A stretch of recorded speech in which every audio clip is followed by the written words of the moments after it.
The story of the kings and queens of England is more surprising than you might think. It's a fine drama, 1,000 years of tales of lust and betrayal, of heroism and cruelty, of mysteries, murders, tragedies, and triumphs. But there's more than that.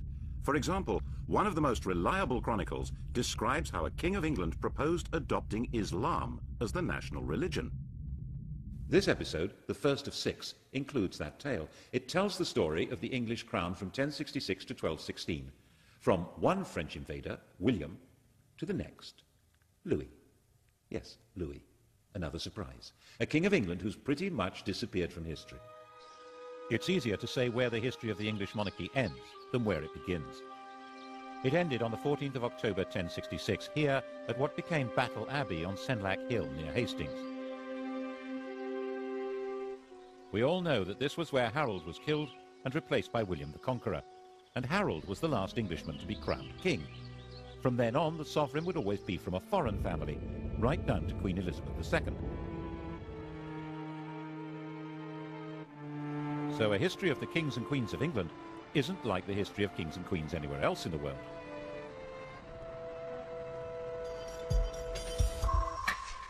What happened here on that October day started a completely new history, which is why it's the one date in history that everybody knows. 1066. The story of that day was spelled out in a strip cartoon, the Bayeux Tapestry, probably stitched for William's brother Odo. Here's our hero's first appearance in the story. That's William, Duke of Normandy, about 37 years old in 1064. He's being told that Harold Godwinson, Earl of Wessex at the time, has been shipwrecked on the French coast. One of these guys is Godwinson. I think it's the chap with the handlebar moustache. He's about 6 years older than William, and the most powerful man in England after King Edward. These are both pretty hard men, survivors in a very tough world. William spent his whole life fighting for survival and was good at it.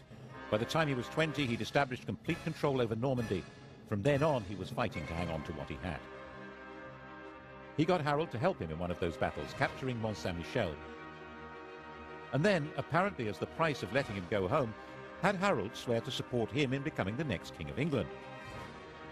Which, as the tapestry very clearly shows, is not what happened.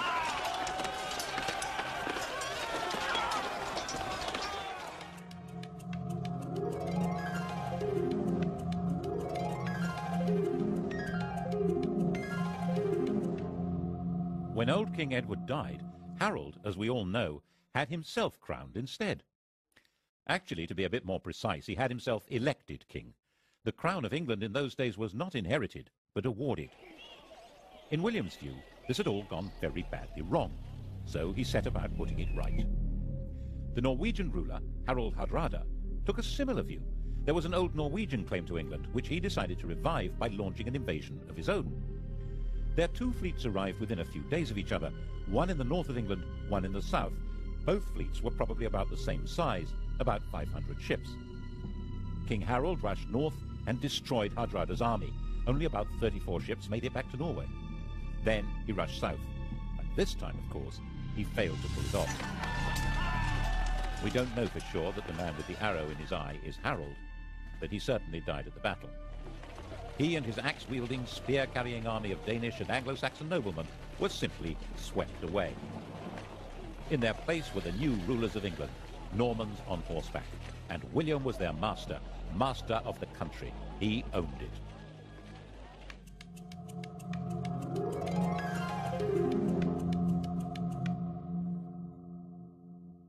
He was not an elected king. When he went to London to be crowned on Christmas Day, the population, thinking that was their duty now, tried to elect him. They acclaimed him with loud shouts. The Normans, not knowing what was going on, thought this was some kind of uprising. They rushed out of Westminster Abbey and burned London down. England had become a new kind of kingdom, one which was owned lock, stock and barrel by its king. The story we're telling through this series, the story of 1,000 years of English history, is the story of this alien conqueror and his successors to the throne. It's the story of how they changed England and changed with it, eventually turning into puppet rulers, symbols of power they cannot wield, and how in that transformation they survived through tides of revolution and republicanism, so that today, while they're not quite the only surviving royals in Europe, they alone still lay claim to majesty. Now, how did that happen?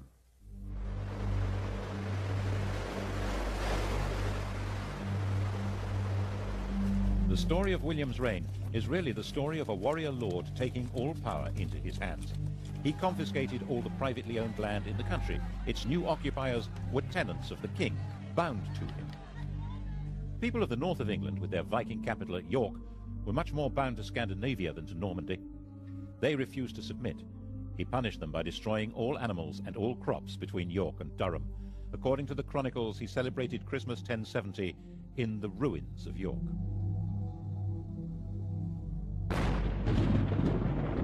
The inhabitants were reduced to starvation, even cannibalism. 16 years later, when all the land in England was accounted for and valued in his doomsday survey, there were places in Northumbria that were still utterly worthless.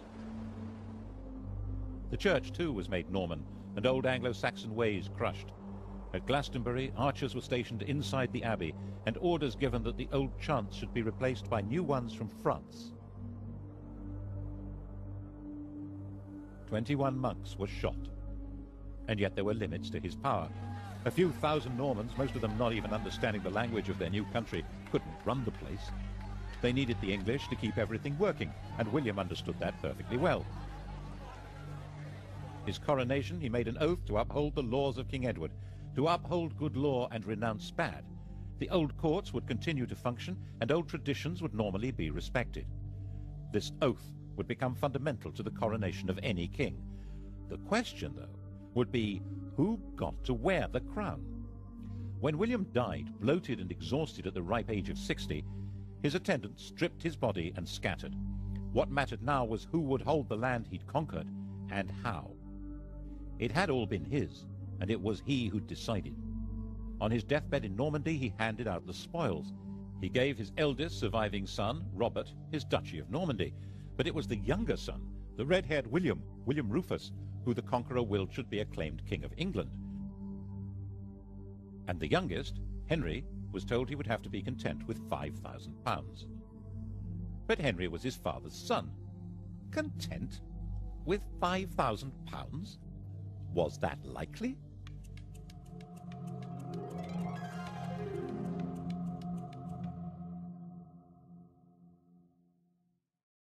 The key to the plotting that followed was that, of course, none of the brothers was content. Henry stirred the brew of resentment that made Robert try to take the kingdom of England from William, and William try to take the duchy of Normandy from Robert. And Henry was always changing sides, weakening them both. Eventually, Robert, tiring of the whole struggle, decided it would be more satisfying to fight Saracens than his brothers, and went off on crusade. William was now secure and powerful, and Henry changed his policy. He was now William Rufus's very best friend. The Bishop of Lincoln later said that when Henry praised anyone, he was sure to be plotting that person's destruction. It does seem as though Henry concentrated on quietly stirring up discontent among churchmen and barons in England, which was not hard, as William Rufus needed their money and had little to offer in return, except to give to some what he'd taken from others. And besides, William Rufus wasn't their kind of chap. He didn't marry, he had no children, and as one chronicle puts it, all things that are loathsome to God and to earnest men were customary in this land in his time. And therefore he was loathsome to well nigh all his people, and abominable to God. Which is, of course, homophobic chronicle speak for being gay. On the 2nd of August, in the year 1100, both William and Henry were hunting separately in the New Forest. It was the last day of William Rufus's life. No one knows who fired the arrow that ended the reign of William Rufus. His companion Tyrrell immediately fled and disappeared abroad. William's body was abandoned where it lay, at a spot still marked by this stone. The next day, local peasants took it in a cart to Winchester. Henry had arrived before them. Winchester was where the royal treasure was kept. He demanded the treasury keys from the guards. They refused to hand them over, saying that Robert, his elder brother, was the rightful heir. Henry drew his sword and declared that no one should stand between him and his father's scepter.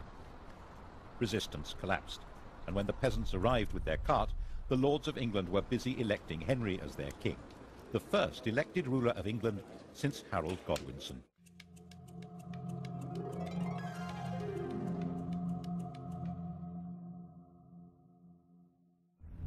The Bishop of Winchester refused to give the corpse a Christian burial. Out of respect for his royal status, William Rufus was nevertheless interred under the cathedral tower, and when that collapsed a few years later, everyone said, "Told you so." Henry's coronation at Westminster was an attempt to ensure his authority to rule. He was 32 years old. His father had won the country by force of arms, and his barons backed him for rich rewards. But why would anyone want a king now? Alongside his sanctification by the church, he issued a charter promising that he would not overtax the church or his tenants-in-chief, and that they must treat their tenants as he treated them. He claimed that the crown changed his nature. He was no longer an ordinary human being. As the anointed king, he held special, divinely granted powers. His touch was supposed to cure scrofula, swollen neck glands from tuberculosis. This magic power, which became known as touching for the king's evil, was practiced by English monarchs for the next 700 years as proof of their divine authority. He also quite smartly understood that it was a good idea to promote new people to positions of power. Those who were already great barons didn't need a king, but men on the make would support him. By the time Robert was able to mount a challenge to Henry, it stood no chance. He agreed to recognize Henry as King of England in exchange for a pension. Of course, it didn't last. Henry ended up invading Normandy in 1106 and imprisoning his brother for the rest of his life. This is his tomb in Gloucester Cathedral. The question of who was entitled to succeed to the crown was still, when you came down to it, a matter of brute force. But Henry's victory had a profound symbolic meaning, because it changed the status of the English crown. Under his father, England had been a property seized and owned by the Duke of Normandy. Now, Normandy was a property seized and owned by the King of England. Henry was a naturally cheery person. Just after his coronation, he married Edith, the daughter of an English woman and of the King of Scotland, and he encouraged the Normans he was promoting to marry English women. The great barons regarded this with contempt and referred to their king and queen as Godric and Godiva, a style statement which roughly translates as Sid and Gladys. As sturdy warriors, they also didn't appreciate the fact that he was literate in 3 languages. His other nickname, Henri Beauclerc, means Henry the Swat. But those great barons were having their power undercut as Henry recruited his government officers and judges from the church. He supervised his kingdom by moving his court from one centre to another. It was a great travelling performance, like a circus, with no permanent home. He spent half his time in Normandy, but when he was away, the kingdom was run by a totally reliable civil servant, Roger, the Bishop of Salisbury, who was called the Justiciar. The idea of government by a system rather than by a man was beginning to take shape. He sent judges on their own tours of the country and enforced the laws harshly, which seems to have been quite popular according to the chroniclers. But his punishments were often based on the idea that people were guilty until proved innocent, and there was no time to do that. Were England's lanes really full of blinded and mutilated men muttering, "Firm but fair"? You'd think so from the sources we have. They liked a strong king. And he managed to keep the treasury well stocked with money, which meant he could buy loyalty when he needed to. The key to this was his system for checking his income. Twice a year, sheriffs and royal officials from all over England had to bring their money to be counted by being shunted around in piles on a checkered cloth like a chessboard. Checked. It was called the Exchequer. The system worked so well that the cabinet minister in charge of the nation's finances is still called the Chancellor of the Exchequer, and we still use paper chitties called cheques. By a combination of force and diplomacy, he controlled and to some extent colonised Wales. Relations with Scotland were fine. 3 of his wife's brothers became kings there. England was becoming a peaceful, stable and successful kingdom. Henry sent his young daughter Matilda to Germany to marry the Holy Roman Emperor, and in 1116 he held a great assembly at Salisbury where all the barons, nobles and bishops swore homage to his son William as his successor to the crown. In 1120, young William was a star, an enthusiastic warrior, a keen huntsman and the heir apparent. He'd been in Normandy with his father fighting the King of France, and the whole party was returning to England. William and his pals were travelling in a brand new ship, the White Ship. They were the 12th century English jet set, the millionaire knightly lads who were heirs to most of England and Normandy. Once they got on the ship, there was a terrific party. Alcohol was taken, and how? Soon it became really rowdy. The Hooray Henrys yelling at one another and throwing off a bunch of priests who'd come to bless the voyage. William's cousin, Stephen of Blois, had an upset stomach, and he felt he needed a bit of peace and quiet, so he decided to go ashore and take a later ship. By the time they got to sea, it was already dark and the other ships were way ahead. The wind was light. William decided to catch up with the king and ordered the chaps to start rowing. The master was as drunk as anyone else, so they began to speed into the dark, 50 oars pushing this state-of-the-art longboat at a terrific lick. That was when they sailed straight into a rock and smashed the ship open.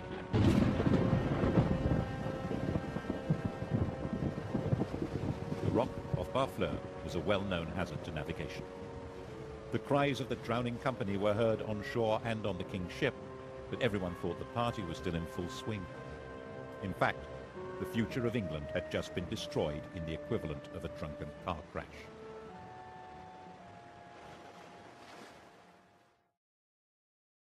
It's said that Henry never smiled again.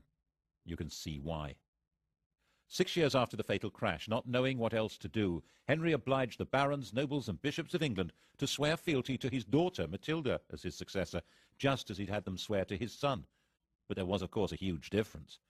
No woman had ever ruled in her own right in either England or Normandy. Her husband, the Emperor, was dead, but for strategic reasons he had Matilda marry the son of the Count of Anjou. This was not a family with a power base in England. Henry's sleep was filled with nightmares of peasants and barons complaining that he'd failed them all.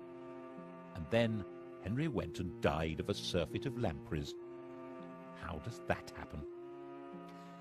A lamprey is a parasitic fish that looks as if it belongs in a bush tucker trial. Henry loved them. His doctor had put him on a diet that involved not eating lampreys, and he got a fever and died after ignoring the advice.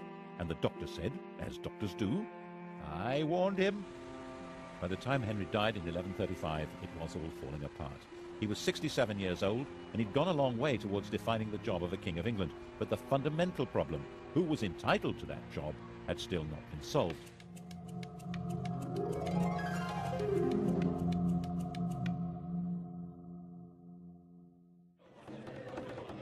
Matilda was in Anjou with her husband.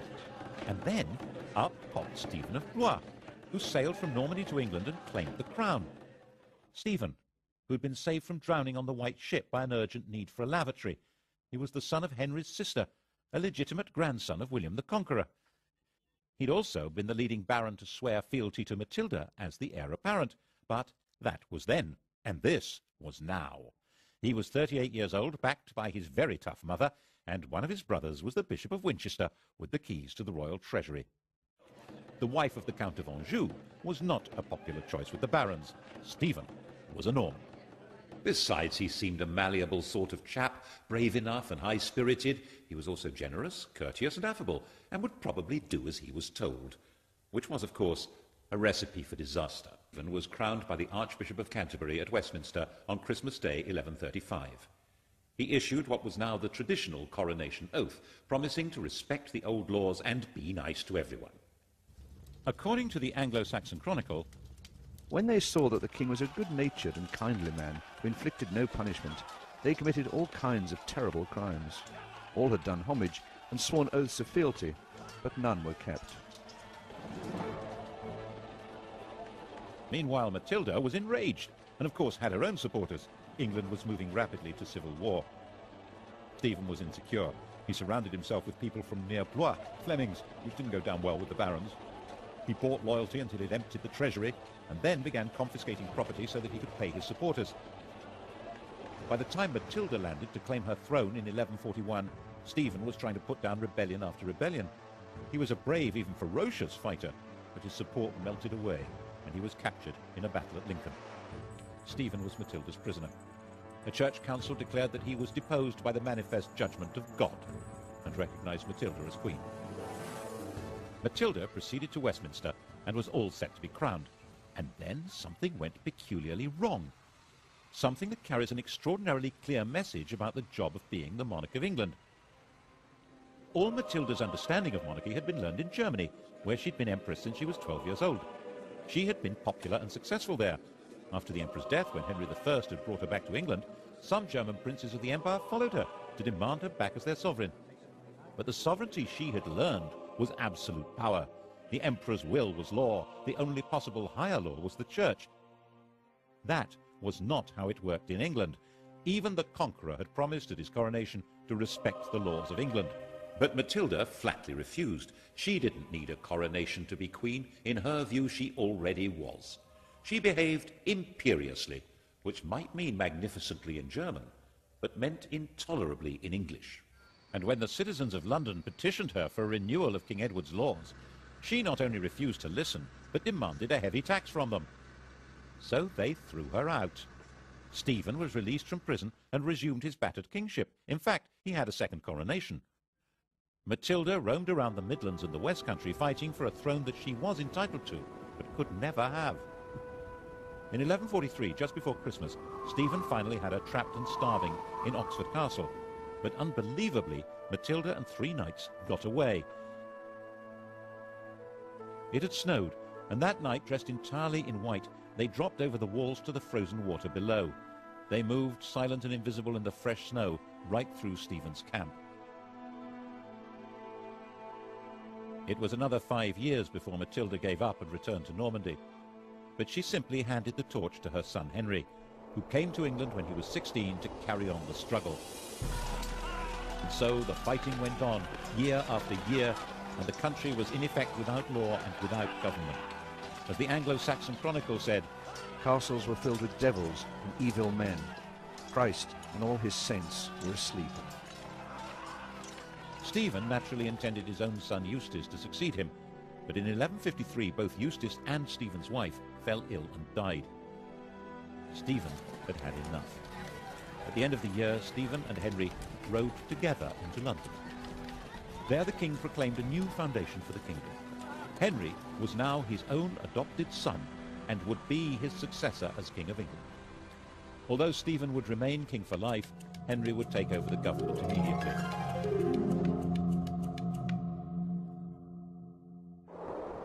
The next year, utterly worn out, King Stephen retired to his grave.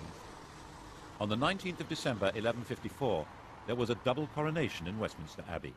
The 21-year-old Henry II was crowned king, and his 33-year-old wife, Eleanor, was crowned queen consort. Eleanor, Duchess of Aquitaine, knew all about being a queen.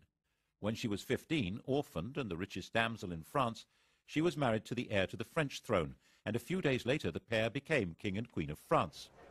The King of France was a saintly figure with perhaps a rather low sex drive. Eleanor came from a family of lordly troubadours, whose court was dedicated to interesting love affairs. She later said that she thought she'd married a man, but had married a monk. She had a series of affairs, including one with Matilda's husband, Geoffrey of Anjou. He, rather dashingly, wore a sprig of broom, Plantagenista, in his hat, so people called him Plantagenet. Eventually, all the Angevins, the whole family line, wore it on their crest. She then had an affair with Geoffrey's son, the attractive young Henry, a bright, well-educated athlete with vitality, intelligence, freckles, and money. According to a contemporary chronicler, Henry's father had warned his son off her, saying that she'd been his lover, and she was the wife of Henry's overlord. Henry was Duke of Normandy. But Geoffrey died in 1151, and in 1152, Henry got Eleanor pregnant. Louis, who probably didn't know that detail, had their marriage annulled, and she married her toy boy. Of course, she did all she could to encourage his efforts to become King of England and make her a queen again. The coronation of 1154 must have been most satisfying for her. He didn't make his mother's mistake of claiming to be above the law. Instead, maintaining proper form, he issued a charter confirming all the liberties that were in force under his grandfather, Henry I. The combination of his lands and Eleanor's meant that this King of England ruled more than half of France, though as the vassal of the French king. It would have been too much for almost anyone. But Henry was a man of extraordinary restless energy, who travelled vigorously around his realms and would order his court to hit the road with no notice whatever. He got England up and running with astonishing speed. He had all newly built castles destroyed so that individual lords could not stand against him, and got the law functioning again. He organised government into ministries, with the Chancellor of the Exchequer playing the role we would now recognise as Prime Minister. The chap in question was the son of a London merchant.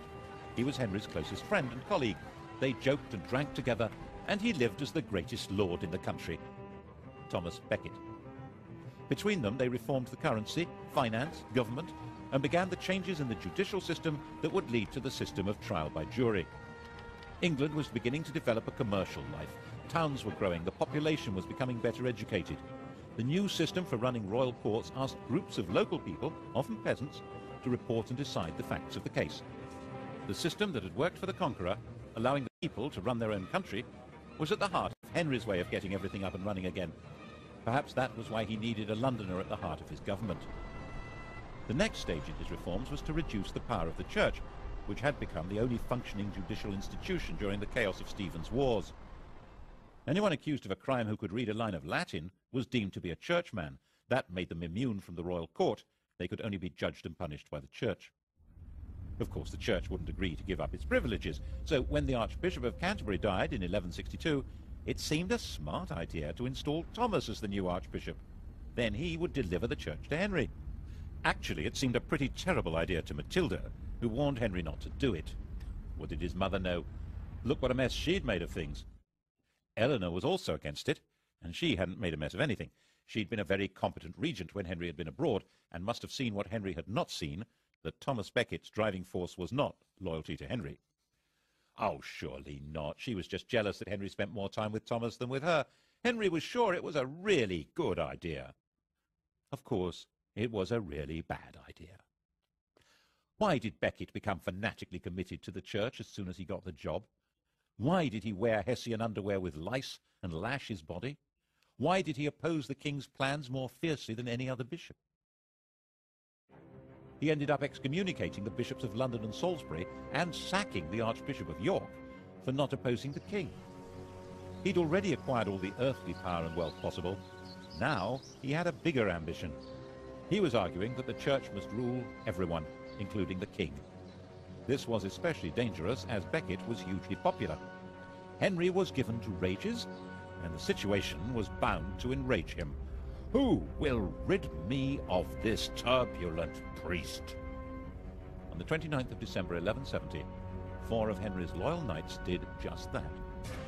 Slicing off the top of his head at the altar of his cathedral, in the words of an eyewitness, the red of the blood mixed with the white of the brains, like white of the lily and the red of the rose. This was shocking.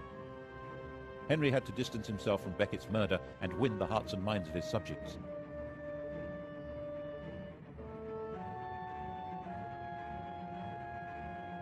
Becket was immediately the most popular martyr in the country. 100,000 pilgrims flocked to the site of his death. He would obviously be made a saint as soon as possible. The danger, of course, was that the Pope would excommunicate Henry and pronounce an anathema against him as the murderer of England's primate. The population would turn against him in England, and the King of France would seize his vast lands across the Channel. Henry immediately fasted, went into extravagant mourning, and then did penance. Prostrating himself before the Canterbury altar, he was publicly lashed by a monk. It worked. He saved his kingdom from the Pope. Saving it from Eleanor was much more difficult. Eleanor and Henry had drifted apart, partly because of his love affairs and partly because she feared that Henry's adventure with Becket threatened her own beloved Aquitaine. She had gone back there. She set up her own court, the Court of Love, and that was where she raised her sons as romantic warriors and plotted against him. Henry imprisoned her there for 16 years, but her plots continued unabated. She supported her older sons in rebellion against Henry, trying not only to ensure her control over her own lands, but to take over from him. The only one who remained loyal was John, the youngest. In 1189, the oldest surviving son, Richard, inflicted a major defeat on his father. Henry met Richard near the Loire to arrange peace terms, but when they publicly embraced, Henry quietly growled, "May the Lord spare me until I've taken vengeance on you." The second had been defeated in battle by his own eldest surviving son, Richard. Only one of his sons had remained loyal, the youngest, John. Back in his own chateau, Henry asked for all Richard's supporters to be read out. The first name on the list was John's. Henry was heartbroken. He died in delirium a few days later.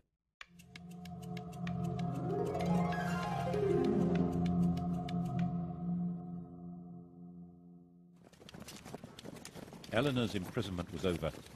Henry had recognized Richard as his heir, and Richard intended Eleanor to rule England.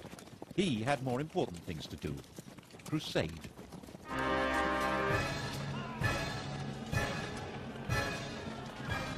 Eleanor had been on crusade when she was young as the wife of the King of France, but also as the leader of her own feudal army.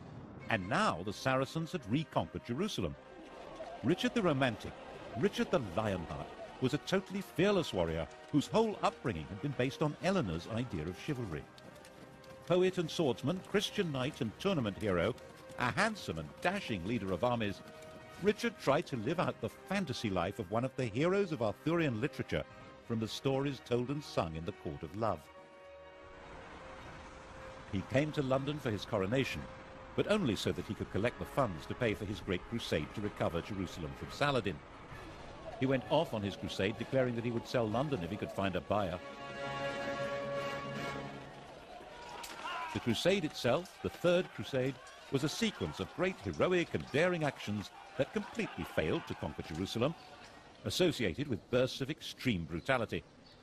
Saladin quite rightly pointed out that while Richard might be able to get an army into the city, if he wanted to hold on to it, he would have to spend the rest of his life there. The two men never met, but they fascinated and respected each other. When Richard was ill, Saladin sent his doctor. The final truce ensured that Christian pilgrims would be free to visit the Holy City.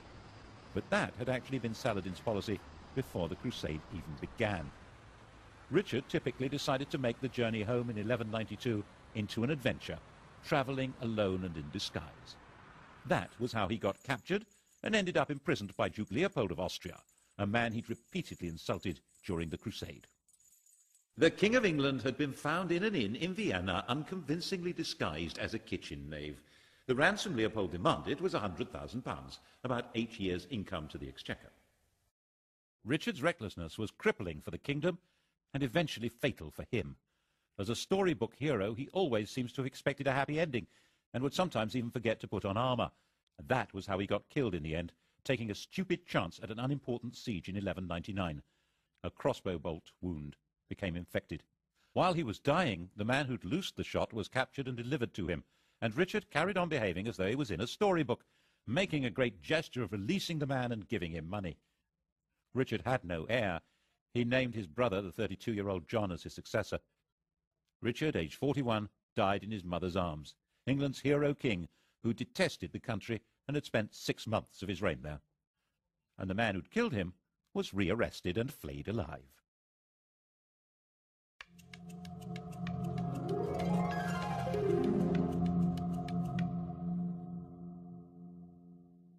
His little brother John was never meant to be king. His father had called him John Lackland because there was originally no part of the huge Angevin empire left for him. And the three problems that lurked at the core of monarchy in England now became crises. How did succession work? What was the balance between the king and the church? And what legal limits existed on royal power, especially when it came to taxes? To begin with, was he really Richard's proper successor? One of his elder brothers, Geoffrey, had died leaving a son, Arthur, and there were barons in Anjou and Maine who argued that this 13-year-old was the proper successor. They were supported by Philip, King of France. The only way to settle a succession dispute was by violence, so John went to war. His men captured the boy, and he was never seen again. It was generally believed that John drowned him, which was the wrong way to solve the problem. It guaranteed that Arthur would not be king, but it left a very nasty smell. It didn't stop the King of France from keeping the war going, and by 1205 John was driven out of most of France, including Aquitaine and even Normandy. The issue of church power also came up again. It was John's bad luck to be confronted by an exceptionally militant and aggressive Pope, Innocent III. Innocent maintained that kings had to submit to popes. When the Archbishop of Canterbury died, Innocent announced that Stephen Langton, who happened to be English, was the new archbishop. John refused to accept the Pope's man. Rome wouldn't give ground, and neither would John. In 1209, the Vatican excommunicated the King of England and his whole kingdom. Back in England, John attempted to carry on regardless. The Pope declared John deposed, and that anyone who even spoke to him was excommunicated. According to one chronicler, John decided at this point to join the enemy. In 1213, he sent a delegation to the Emir of Morocco, offering to adopt Islam and turn England into an Islamic country in return for protection. That would have turned history upside down. Is it true? The emir, according to the story, told the envoys not to be so silly. In fact, John was reduced to total surrender. The Pope demanded that he submit himself as a vassal of the Church and that England should become a papal fief instead of a sovereign kingdom. So in 1213, Stephen Langton, the new Archbishop of Canterbury, took up his post as a representative of the new overlord of England. In that capacity, he decided to sort out the third issue, the limits of the king's power over his subjects. Barons were now virtually an organised political party. This is the seal of the Barons of London. Langton presented them with a charter issued by Henry I and suggested that they demand something along the same lines but a bit clearer. The Magna Carta. This famous document was signed in June 1215.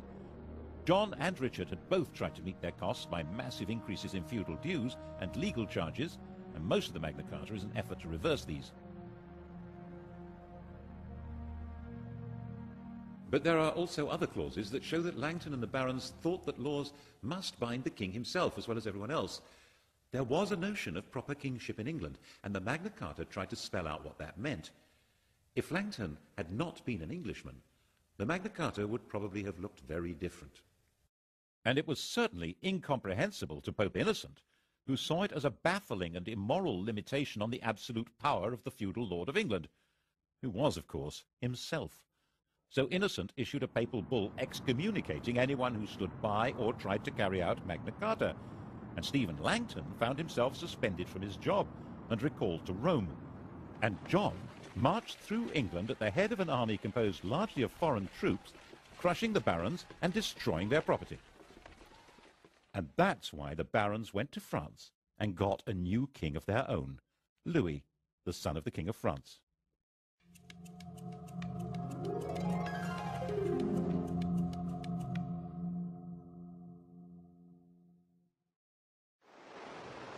And so came the second French invasion of England in 1216. It was about the same size as the invasion of 1066, and Louis landed unopposed. He was greeted with general enthusiasm and was hailed as King of England in a high mass at St. Paul's Cathedral. He set up his own government, and his army began its pursuit of John's dwindling forces. John was assembling an army to stage the great final battle, and was travelling along the seashore from Lynn to Lincolnshire. A miscalculation of the tide was all he needed. His whole baggage train was washed away, including his treasure and the crown jewels.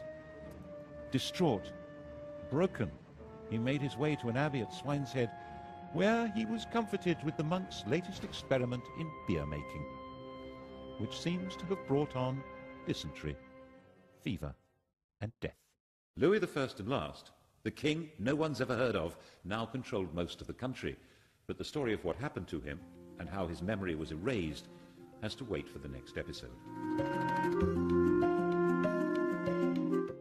The story continues with the medieval kings and queens of England tonight at 10. And to find out more about Thomas Becket's life and murder, Sky Digital viewers press red. Coming up on UK TV history, decisive weapons.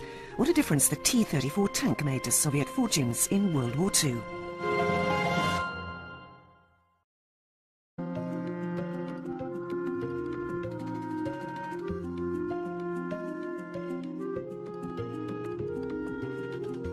The story of the kings and queens of England is more surprising than you might think.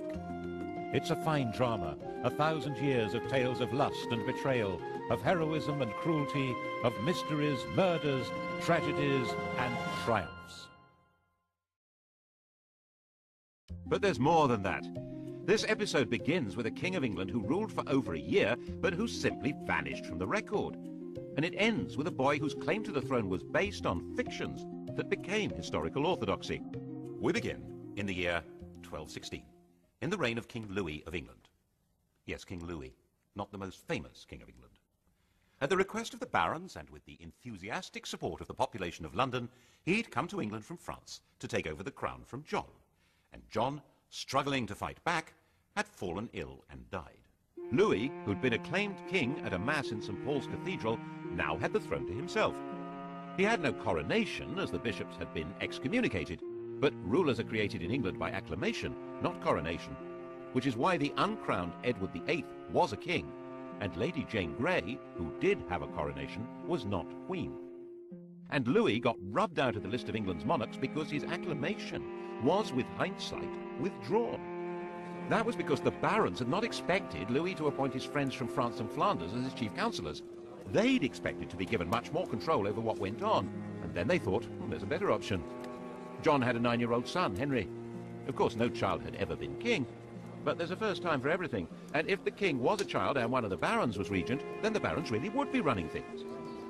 Of course, Louis controlled London, but the child was at Corfe Castle, and they could at least get him to the nearest abbey, Gloucester, to crown him. Of course, they didn't have the crown, but they could use his mother's gold neckband.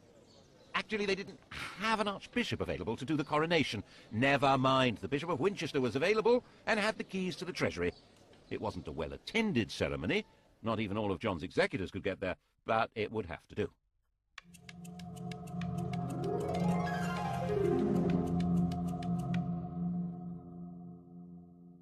Naturally, little Henry III was not actually exercising the powers of king. That was the job of a baron, the regent. The chap that got the job was a 70-year-old Earl of Pembroke, William Marshal, a safe pair of hands if ever there was one, Old Faithful. Marshal had long ago been a bold young knight in the days of Henry I, the child's grandfather. He'd worked his way up the greasy pole of advancement by the simple if very unusual principle of loyalty to his lord and total trustworthiness. Everyone trusted him, and now the barons expected him to get rid of Louis and rule on behalf of little Henry. And Louis was roundly defeated. In the end, he agreed to go back to France and agree he'd never been King of England at all. And all the barons and bishops who acclaimed him as king agreed that they'd never done anything of the sort. Everyone became patriotic. For the first time since the Norman conquest, the French were being described as foreigners, looting the English. The barons all spoke French, and they had nothing in common with the villeins on their lands, but they were beginning to feel English. And William Marshal reissued Magna Carta and said that all the old laws and rights of England were exactly what Henry III wanted to uphold. William Marshal died, the grand old hero of England, in 1219, and Henry was given a proper coronation at Westminster the following year. As Henry grew up, the barons and bishops had no intention of letting him get away from them. He learned to do as he was told, and that pretty much defined him as a king. What the barons and the bishops hadn't thought about was that one day he would be listening not to them, but to his wife. Perhaps one of them should have married him. Instead, in 1236, he married Eleanor, a younger daughter of the Count of Provence. He was 29, she was about 19, and she wrapped him round her finger. She arrived with her uncle, who immediately started running the king's life and carted huge amounts of treasure off to his homeland. Then she got another uncle installed as Archbishop of Canterbury. Her physician became the Bishop of Durham, and large sums of money supposedly going to her mother were actually funding the wars of her brother-in-law, the Duke of Anjou. She was inevitably staggeringly unpopular. And however little money the king had, he always seemed able to support her relatives abroad, paying for their courts and their armies. In 1263, the population of London rose in rebellion. Their targets were Flemish bankers, Jewish financiers, and Queen Eleanor. She was in the Tower of London, London's royal palace, and got away from the Watergate to slip down the Thames to Windsor. As her boat approached London Bridge, she was pelted with missiles by a crowd shouting, "Drown the witch!" She managed to get back to the safety of the Tower. The kingdom had become ungovernable, at least by this king and queen. This was not the same country it had been in 1066. Towns had grown, trade had grown, London had grown. With the barons losing influence and Londoners angry, the crown itself was in danger. England was on the edge of revolution. Enter the revolutionary, a Frenchman on the make, the charming, clever younger son of a powerful and ruthless Norman lord, a chancer with style, Simon de Montfort. France was now ruled by King Louis's widow on behalf of their young son. She was a shrewd woman who decided that young Simon was dangerous stuff and forced him to escape abroad. He'd come to England in 1231, when he was about 23, intending to recover land his family had lost years ago. And he was really good at it. He became the best of friends with the impressionable Henry in no time, and Henry's sister fell for him. In 1238 they were married, and he was given back those lost family lands. He was Earl of Leicester. The English were suspicious of foreigners, so Simon completely converted into an Englishman. In 1239, Henry and Eleanor had a son. Simon sponsored the baptism. They chose the name Edward, after the great Anglo-Saxon king Edward the Confessor. This French royal family had adopted English patriotism. But as the political crisis deepened, Simon became increasingly committed to the total reform of government. Eventually, the crisis became a full-blooded civil war, and by the time the war ended in 1264, Henry and his son Edward were Simon's prisoners, and he took over the country. Simon now set about inventing an entirely new form of government, one which was based on the deeply rooted English principle of consent. In 1265, he summoned a meeting of the country, a parliament, at Westminster, to endorse his government. He summoned not only barons and bishops, but also 2 knights from each shire, and, most extraordinary, representatives from all the boroughs, the towns. He said he was acting in the king's name, but the king didn't have much to do with what was going on. In fact, Simon had established what we might see as a modern state. There was a written constitution, a symbolic king, a powerful leading minister, and there was a parliament with representatives of the church, the countryside, represented by great landowners and gentry, and of towns. We might see it like that. They didn't. To most people at the time, this was clearly the tyranny of Simon de Montfort. By now, Prince Edward was a grown man, 25 years old, and it was his job to overthrow this tyranny and restore the crown. First, of course, he had to escape imprisonment at Hereford Castle. The prince was allowed to exercise his horse on the common, so he wore out his guards' horses, racing with them, and then jumped onto a fresh horse that had been brought for the purpose and disappeared into the distance. What followed is known as the Battle of Evesham, at the end of which Simon de Montfort was chopped up into pieces. Henry was back on his throne, but it was Edward who was now running the country.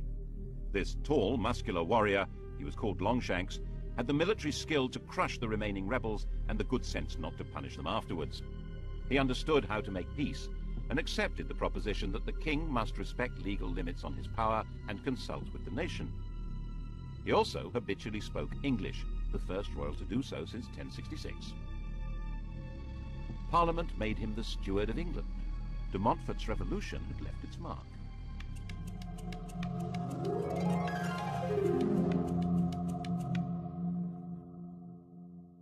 The old king died in 1272, having reigned for 56 years. Edward's main interest in life was chivalry and warfare. His natural costume was armor. It had been since he was a child.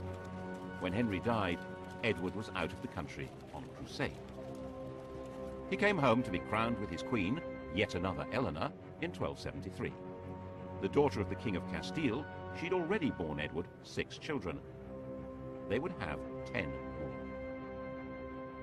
England now had something like a settled system of government. Edward confirmed the existing charters, including Magna Carta, and was able to leave the business of government and justice to his council and judges. His main concern was how to gather the money to conduct his military interests without provoking more rebellions. He hit on a brilliant policy. He invented nationalism. To demonstrate that his kingship was rooted in English tradition, he and Eleanor conducted the most remarkable ceremony at Glastonbury in 1278 to 90. The monks of Glastonbury had found graves which were believed to be those of King Arthur and Queen Guinevere. The bones had been placed in the Lady Chapel. Now, 88 years later, King Edward carried the bones of Arthur and Queen Eleanor those of Guinevere. They put the legendary remains in a magnificent tomb in the main church. Edward presented himself as a new Arthur. All this was part of a wider campaign to give his kingship the power of myth, and so unite the country behind him. This unity was going to be needed when he claimed supremacy over all Wales. It worked. When the Welsh princes rejected his claim, he was able to raise the money to make an enormous military effort. He became the first English king to totally conquer this mountainous territory. One of its princes, Llewellyn, was killed in battle. His head was mounted on the Tower of London. The other, David, was put on trial for treason before Parliament and sentenced to be drawn, hanged, beheaded, and quartered. This was a savagery previously unknown in English The English system of shires and hundreds was now extended to cover all Wales, and the conquest was emphasised by huge state-of-the-art royal castles like this one at Carnarvon. Edward's war chest was based on a new source of royal finance. In 1275, Parliament granted him the right to charge customs duties on wool. See how useful it was having a parliament, with merchants to agree to taxes. Nevertheless, popular rhymes suggested trouble was brewing. The king he wants to get our gold, the queen would like our lands to hold. His war chest had come from Jewish moneylenders, but now they had no more to give. Never mind, the Jews could serve another purpose. Italian bankers would provide advances on the customs duties and collect the taxes themselves, and Edward could unite the country behind him in persecuting the Jews. 650 years later, the Third Reich would adopt his entire program. First, Edward decreed that they were a threat to the country. Their movements and activities were restricted. To identify them easily, all Jews were obliged to wear a yellow patch in the shape of a star. Next, he arrested all the heads of Jewish households. Over 300 were taken to the Tower of London and executed, while others were murdered in their homes. Finally, in 1290, the king banished all Jews from the country. By now, the armoured overlord was a national hero. When his wife Queen Eleanor died in the same year, worn out by childbirths, his own grief was turned into a major display of national mourning.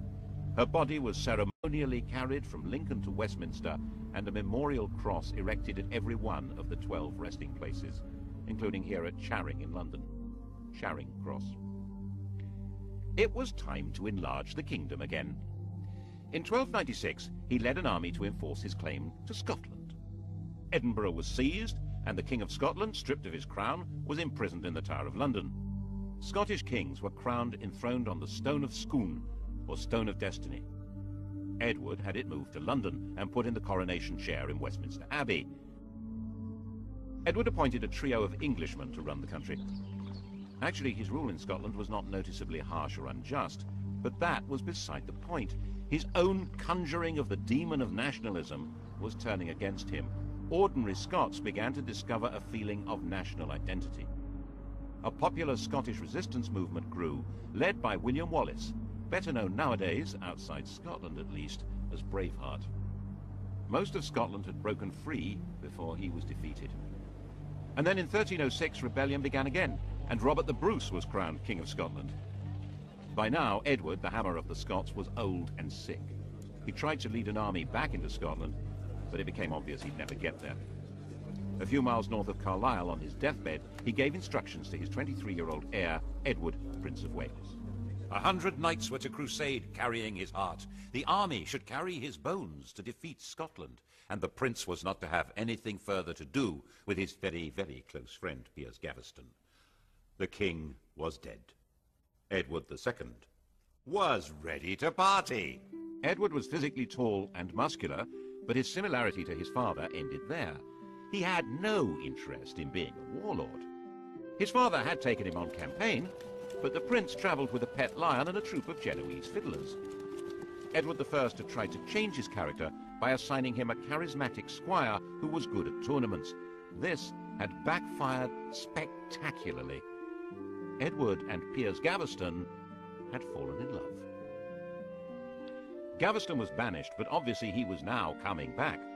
Gaveston was an elegant, charming, artistic man who loved showing off his power over Edward and could still easily beat more macho men in tournaments. This was a recipe for a short life. Before his coronation, Edward married Isabella, the sister of the King of France. Then Gaveston was seen wearing Isabella's wedding jewellery. At the coronation, he showed up carrying the crown, wearing royal purple and pearls. Some of the barons wanted to kill him on the spot. Eventually, of course, they did kill him, here at Blacklow Hill in Warwickshire, having chased the king and Piers round the country. And then Robert Bruce, renegade King of Scotland, set about completing his War of Independence. He captured Edinburgh and besieged the last English stronghold, Stirling. In 1314, Edward II set out to relieve the city. The battle at Bannockburn, just outside the castle, was a total disaster for the English. Edward's troubles were made worse by the fact that the climate, which had been benign for about 100 years, took a dramatic and long-term turn for the worse in 1315. As harvests failed and cattle died, the barons said that his extravagance and lack of direction was intolerable, so the grown-ups took over. The Earl of Lancaster, head of the council, was now acting as king, keeping Edward on a daily allowance of £10. But he still had friends. He turned to Hugh Despenser and his son. Despenser was the only nobleman who had supported Gaveston. Eventually, they managed to help him break free of the power of Leicester and the other great nobles. But no one had a solution to the unending run of bad harvests, and the apparent enthusiasm of the Despensers to enrich themselves made Edward's rule deeply unpopular, especially with his queen Isabella. In 1325, she got away to France and refused to come home unless the Despensers were thrown out. Worse, she'd fallen passionately in love with an ally of Leicester's, who was hiding out in France, Roger Mortimer. Isabella and Mortimer gathered an army and invaded England in September 1326. As homophobia turned into mob rule, Isabella and Mortimer were joyously welcomed to London. In a few months it was all over. The elder Despenser, almost 90 years old, was hanged without being given time to take off his armour. The younger had his genitals cut off. Then he was disemboweled. The object was for Isabella and Mortimer to rule in the name of her 14-year-old son. But the boy refused to accept the crown without his father's consent. So Edward, dressed in black, was deposed in a solemn ceremony. The steward of his household broke his staff of office. He broke down and cried. He was eventually moved to Berkeley Castle, where he was encouraged to die as soon as possible. He was denied sufficient food and clothing, he was prevented from sleeping, he was crowned with a crown of hay and shaved with ditch water. Isabella, generally known as the she-wolf of France, reproved the guards for their mild treatment. Since he would not die by himself, he was murdered in his bed on the 21st of September. It's said that he was raped with a red-hot poker. His dying shrieks were heard throughout the castle. Her homophobia had allowed Isabella and her lover Mortimer to brutally and illegally depose Edward II. That didn't make them heroes for long. Edward III, in whose name they ruled, was their prisoner. But in 1320, when he was 18, he broke free. They were staying in Nottingham, and he put together a plot to lead a band of armed men into the castle through an underground passage. They seized Mortimer and Isabella. Mortimer was hanged. Isabella shut away in Castle Rising in Norfolk. And England had a king again. Law and proper government would be resumed under a handsome young man, properly entitled to the throne, who also happened to be a fine chivalrous knight who spoke English, French and German, and who was already married with a baby son. What could be better than that? Ooh, how about a good war? Edward decided on the most extraordinary and significant military campaign since the Norman Conquest. He announced that by the laws of inheritance, he was the rightful successor to the throne of France. He was rubbish. He wasn't. But he certainly meant to be. And in 1337, he began preparing his invasion. Actually, there were two genuine reasons for this, and neither had anything to do with the law of succession. One was that the French were supporting the Scots, and so long as that continued, the King of England would never be master of Scotland. And northern England would be constantly threatened by raiders, looters, and Scottish armies. The other was that England was now a busy commercial country selling wool to Flemish weavers. In 1336, Philip of France decided to take control of this trade. He arrested all English merchants in Flanders and took away the privileges of the Flemish towns and the craft guilds. English merchants pointed out that they'd lost their income. The king had lost his customs duties. The kingdom had lost its foreign trade. The coast on the far side of the Channel was vital to English security and prosperity. Whatever the cost, it must be kept open. The same imperative would force Britain to war against Napoleon, against the Kaiser, against Hitler. Edward was the first to have to face it. His solution was to claim France and break it. This little campaign is known to history as the 100-Year War. But this war actually changed the nature of the king's job, because it required a new kind of army. Ever since William the Conqueror, the idea had been that in exchange for their landholdings, lords and knights were supposed to turn up in arms and fight for the king when they were needed.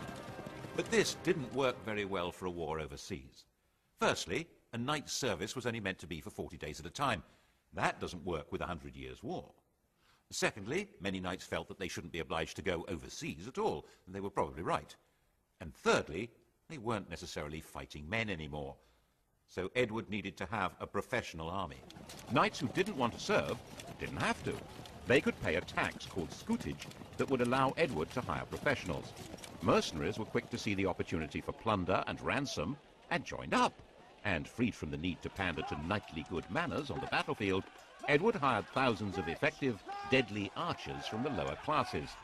Instead of being a feudal warlord, the king was now a professional commander. He invaded Normandy in 1346, and his professionals destroyed the old-fashioned feudal knights of France at Crécy, opening up that vital coast. Calais held out, and when it eventually surrendered, Edward announced that it must be punished. The city keys must be handed over by 6 leading burghers, barefoot, with nooses round their necks, to be hanged. When they arrived, the Queen publicly fell on her knees and pleaded for the burghers' lives, which of course Edward granted. This splendid pantomime was part of the theatre of royalty, which Edward was now developing to a magnificent art. The life of the king was being turned into a public performance. His court was the home of chivalry, and his lords and knights were given parts in the drama. It was a brilliant device for binding together war, taxation, and loyalty. The Queen was as important in this as the king. She led the ladies of the court, the judges of chivalric behavior, and she was the source of mercy, tempering her husband's justice. This was a religious image. People were encouraged to show devotion to the Virgin Mary, the Queen of Heaven, who would intercede and offer protection against divine judgment. Intercession was desperately needed by people who believed that God punished them with death. Death arrived at Weymouth in June 1348. Black Death. In less than a year, the whole country was stricken. No one could have understood what was happening. Once a person was infected, large, foul-smelling swellings developed in the groin, neck, and armpit. Death followed within 2 or 3 days. The disease killed more than a third of the population, and by 1350, the population of England was half that of 1315. In the midst of the dying, the theatre of royalty grew grander. Edward created the Order of the Garter, where 2 tournament teams played out an Arthurian drama based on St. George's Chapel at Windsor. The castle was rebuilt for the show. With the nobility bound to him by chivalric dreams, and the shires and towns granting funds for the war in Parliament, the French war could still go on. Another decisive victory at Poitiers in 1356 brought France to the point of disintegration. But by now, the war couldn't be ended. The nobility and troops saw endless vistas of plunder, while the king's only chance of income came not from his withered population, but from rich ransoms. This war would last 100 years. By the time Edward died in 1377, 65 years old, the townsmen and peasants of England were sick of the whole thing. The king's oldest son, Edward the Black Prince, had been the flower of chivalry and hugely popular, but he died a year before the king. The successor to the throne was the Black Prince's 10-year-old son, Richard. Real power, though, lay with Richard's uncle, John of Gaunt.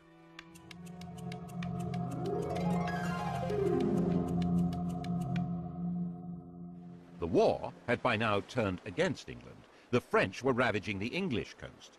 The shrunken working population demanded proper wages. They had no interest in performing feudal duties on the land, while desperate landowners needed more than ever to enforce them. Gaunt's government needed money and tried to raise it from a poll tax, not understanding that the population was far smaller than before. When they failed to raise the money they'd expected, they tried again. And England erupted. Lords, nobles, bishops, get rid of them all. Who needs them? When Adam delved and Eve span, who was then the gentleman? The so-called Peasants' Revolt of 1381 was actually an uprising of the respectable people of towns and villages across England. Its aim, at least for the rebels that captured London, was an end to lordship in church and state. Just one archbishop and a king. Specifically not, they added, a king called John. They detested John of Gaunt, who went into hiding. The dramatic moment, of course, was the meeting of Richard and the rebels at Smithfield on the 14th of June.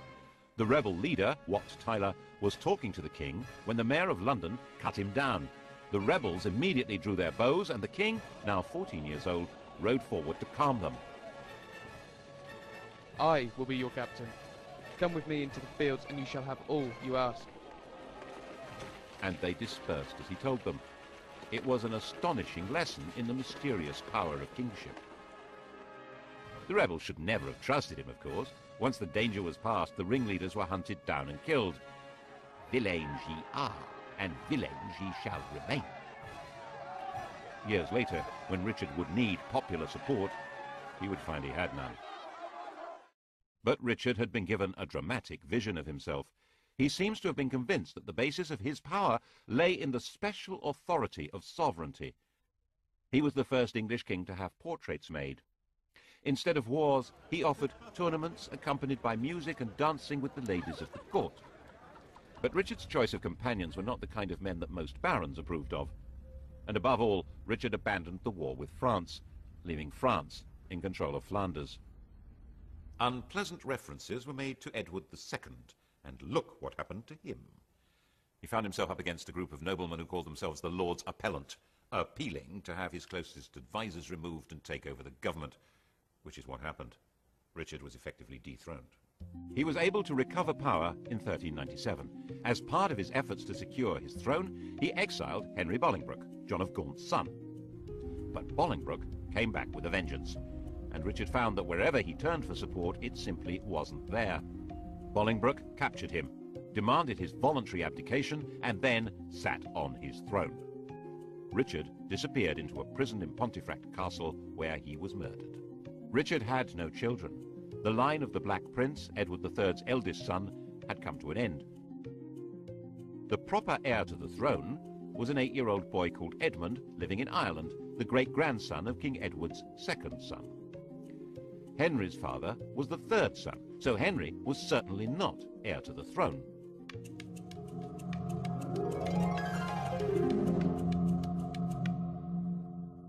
But he was a big man, with a big red beard and a big army, and he was sitting right there in England on the throne, not in Ireland, not 8 years old, so Parliament decided that he was very definitely fully entitled to be King of England. Oh, yes!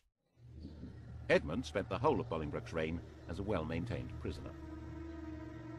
Henry was the first king to speak English as his native tongue. He was personable, brave, and a very capable leader in battle, but without legitimacy. He was clinging to power by his fingernails. Anyone who doubted Bolingbroke's right to be King of England could expect to be part hanged and then have their intestines pulled out before being killed. His regime became ever more repressive as he became more worried. There was an uprising in the north which he put down with real ferocity. It was said that he personally killed 30 men in battle. And the air hung heavy with the smoke of burning flesh as the English church, under this new regime, began burning heretics. The usurper needed to rule by fear, but the most frightened person in England was him, who'd seized the throne and killed King Richard, was a frightened man. He made himself sick with worry. Sometimes he sank into a coma. People said he had leprosy. Government was taken over by his son, also called Henry, a young man who'd grown up fighting on his father's behalf. In fact, Parliament suggested that the king abdicate in his son's favour, which he refused to do. In 1413, the Grim Reaper came with a more convincing offer. He was only 45 years old, and the 26-year-old Henry V was crowned in April in a snowstorm.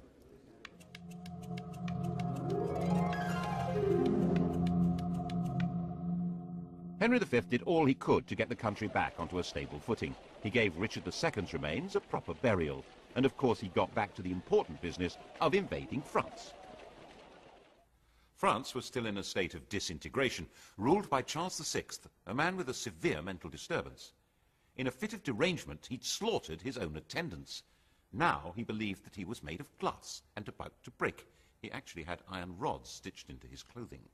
It was easy meat, and Henry's overwhelming victory at Agincourt in 1415 destroyed much of France's aristocracy. The English king was now in control of Paris.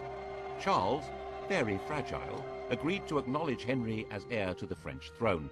This meant disinheriting his own son, the Dauphin.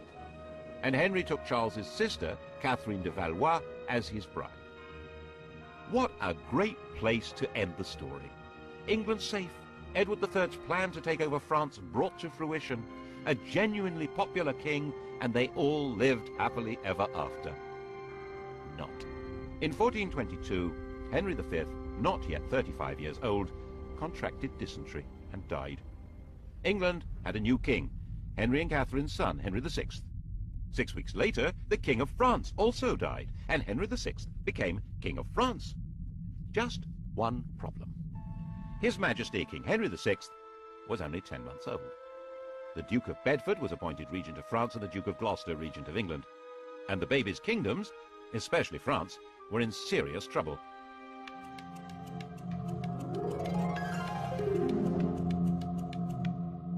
The Dauphin wanted his kingdom back, and everything the English had done, ravaging the countryside, destroying all authority and stability, could have been calculated to create a passionate nationalism. It was entirely natural for people to believe that Joan of Arc was on a divine mission to drive the English out of France and give it its rightful king. Under her inspirational leadership, the Dauphin's forces took over Orléans and Reims, and he was crowned King of France in Reims in 1429. Little Henry had still not been crowned king of anything. Something obviously had to be done about that, so later the same year, now 7 years old, he had a coronation in Westminster Abbey. The idea was then to get him to Reims, where kings of France are supposed to be crowned. But that just wasn't safe, so he ended up being crowned King of France in Paris. It was all a mess. In fact, English forces were now fighting a losing battle. The new factor in the equation was gunpowder. Cannon and handguns changed the whole nature of warfare. And Henry did not grow up to be a warrior. A quiet, studious young man, he never felt it was his job to lead the English forces in battle. They were finally destroyed at Castillon in 1453. The 100 Years' War was over. England was left with no possessions in France except Calais. But Henry's problems had barely begun. The taxes needed to fight the war and corruption among royal officials meant the country was disheartened and angry.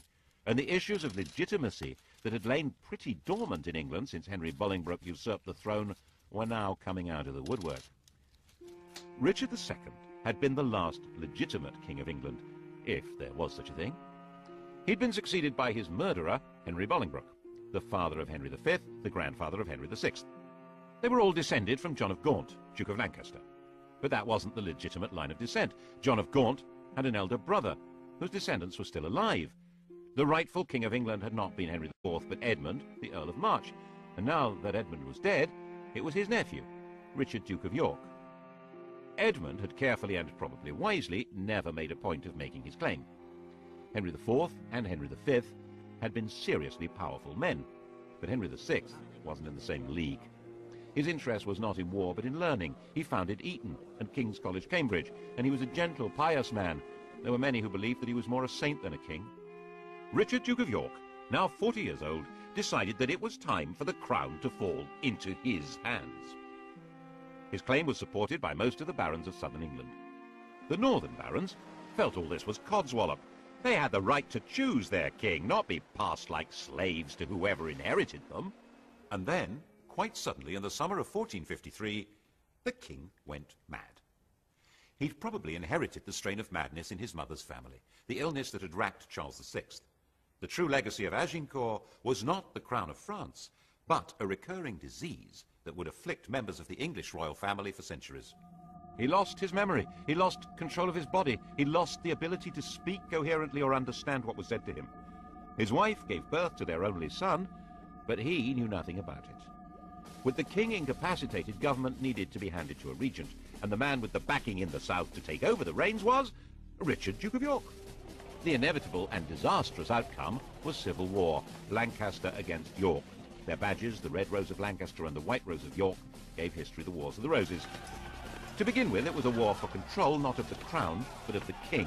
Richard didn't want to be crowned while Henry was still alive, nor did he want to kill him, but he did want to control the government and be recognized as Henry's successor. The king made a partial recovery, but was quite incapable of taking charge of his own defense. His queen made an impressive effort to do it for him. Margaret commanded in the Battle of Wakefield in 1460, when Richard of York was killed. Richard's son, Edward of York, had none of his father's qualms about taking the crown.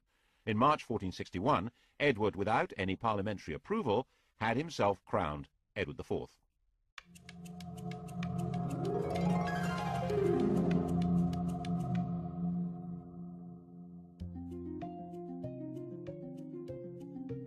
Henry was still alive, a husk, and became a refugee with his queen. The deposed royal family hid in Scotland. Then Henry was captured and became a prisoner in London. In 1470, an extraordinary upheaval backed by the King of France drove Edward IV from London, and Henry was rescued from prison and restored to his throne. It's said that while Edward plotted his return from exile in Holland, Henry had a curious interview with one of his distant relatives, a boy of 14, Henry Tudor. After the death of his father, Henry VI's mother, Catherine de Valois, had an affair with one of her servants, a Welshman, Owen ap Maredudd ap Tudor. It was probably King Henry who arranged the marriage of their son Edmund Tudor to Margaret Beaufort, a great-grandchild of John of Gaunt. Margaret became pregnant immediately. But the Beaufort family were disbarred by ancient royal charters from ever succeeding to the throne. So why did she call her baby Henry? No Beaufort had ever been called Henry. No Tudor had ever been called Henry. It was a king's name. It suggests that Owen had great plans for the boy, and that was obviously what Edward of York thought.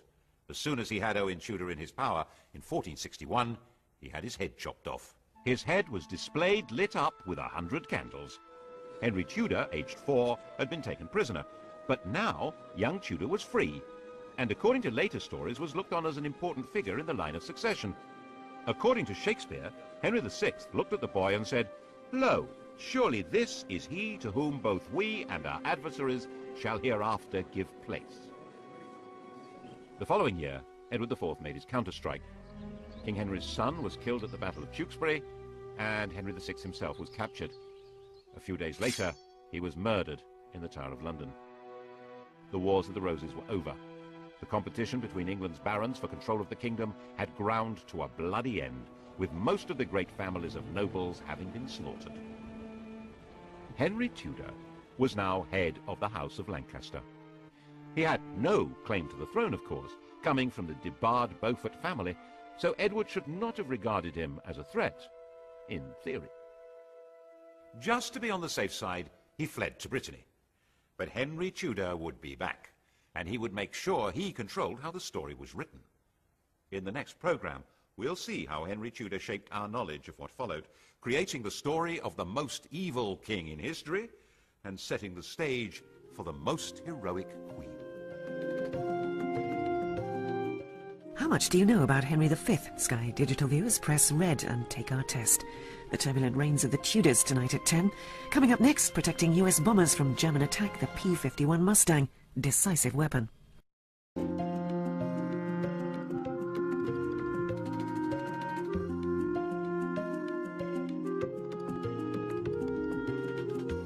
The story of the kings and queens of England is more surprising than you might think.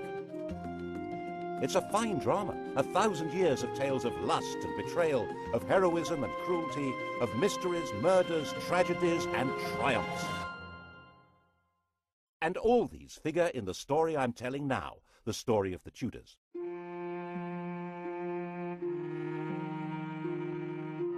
Above all, though, the story of this great dynasty of rulers is a tale of passionate love affairs and what happens when love and high politics collide.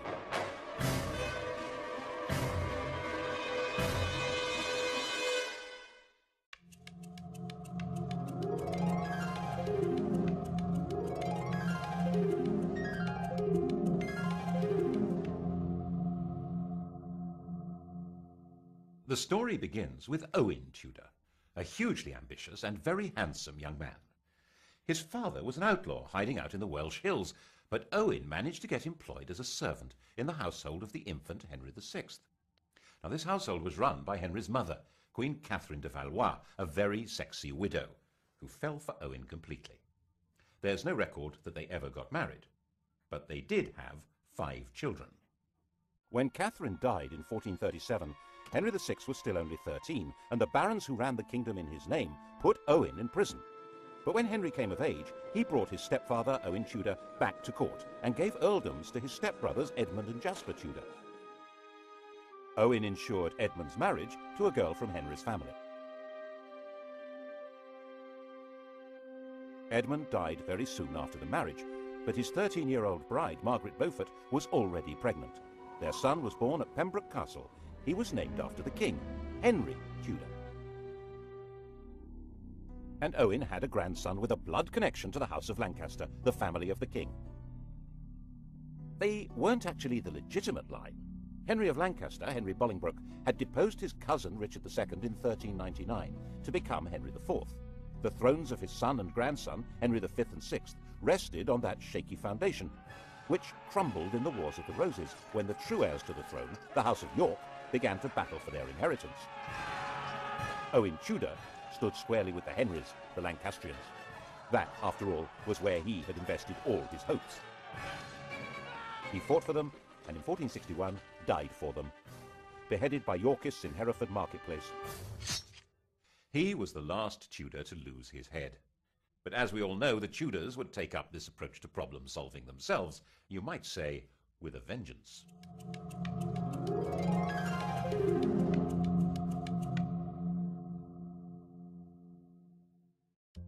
Edward of York seized the throne, Edward IV, and Owen's 4-year-old grandson, Henry Tudor, began what would be decades of living on the run or as a refugee.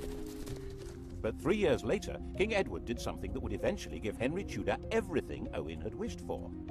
He fell in love, and that began a chain of events which altered all England's history. When Edward was about 20, he was waylaid by an attractive widow of about 25 who was trying to recover her late husband's property. Edward, 6'3" tall and really very good-looking, wanted to help, and he became besotted. It seems she persuaded him to secretly enter into a contract to marry her. Her name was Eleanor Butler. About a year later, in 1464, another attractive widow, 26 years old, pulled the same stunt, and Edward did it again. Unbelievable! This time the lady was called Elizabeth Woodville, and this time it wasn't just a contract to marry, it was a full marriage to a commoner. When Elizabeth Woodville was crowned in Westminster Abbey, the whole of Europe was scandalized.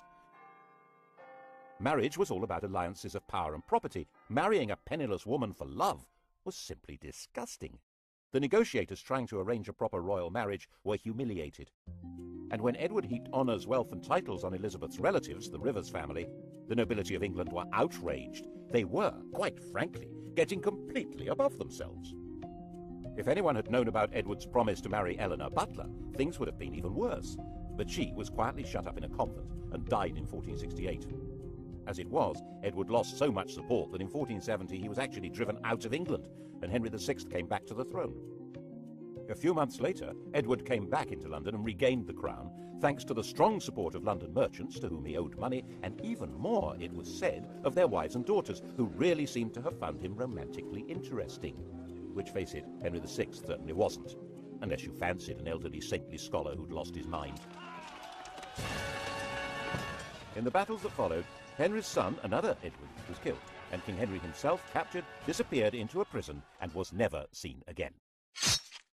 The whole male line of the House of Lancaster, the descendants of the sons of John of Gaunt, was now extinct. Except for one fragile thread, Margaret Beaufort and her 15-year-old son, Henry Tudor. Not that they had any claim to the crown. Of course, the Lancaster dynasty had begun by simply usurping the throne, but on top of that, Margaret's grandfather was illegitimate. A law had been passed to make him legitimate, but it also barred him and his descendants from the succession. And that would probably have been that, if it hadn't have been for Edward's little secret, which didn't emerge until Edward himself was dead. He was only 41 when he fell ill and died. His son, the Prince of Wales, also called Edward, was just 12 years old. Everyone refers to this young man as Edward V, but he was never crowned.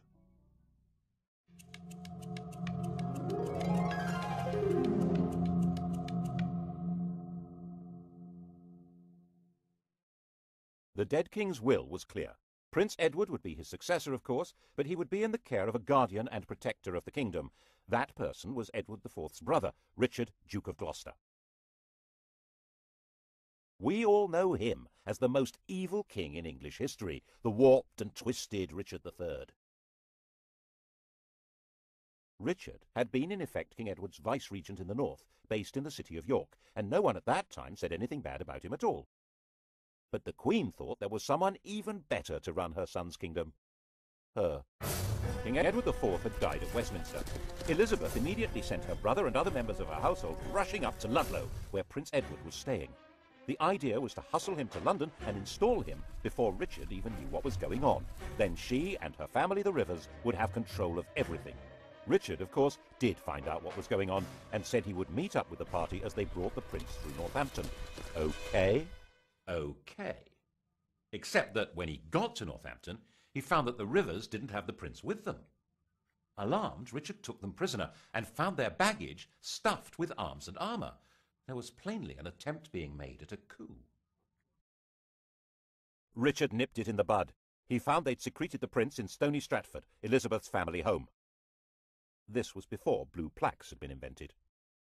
Richard escorted the prince to London and installed him in the Tower of London while he set about organising the coronation. And then came the bombshell. The dead king's contract to marry Eleanor Butler had been made in front of a priest, who now decided it was time to speak. Oops! If Edward really had been betrothed to Eleanor, his marriage to Elizabeth Woodville was bigamy, and the young prince couldn't be king because he was illegitimate. Was this true? This man, Robert Stillington, was no ordinary priest. Edward had promoted him and trusted him, making him a bishop and keeper of the Privy Seal and then Chancellor of England. But then Stillington became awfully friendly with King Edward's ambitious brother, the Duke of Clarence, and Clarence could not be trusted an inch. If Edward's children were illegitimate, Clarence would be next in line to the throne. Edward quickly had his brother sentenced to death and executed in private with no chance to make a public statement. Instead, the world was told Clarence had drowned in a butt of Malmsey, a barrel of sweet wine. Such a sad accident. And Stillington spent a year locked in the Tower. After his release, perhaps nervous of the power of strong drink, he kept his mouth shut until Edward was dead. But now he spoke, and Parliament believed him. With Edward's children illegitimate and Clarence's disinherited when he was executed, Richard was left as the proper successor. He reluctantly accepted. Well, he accepted.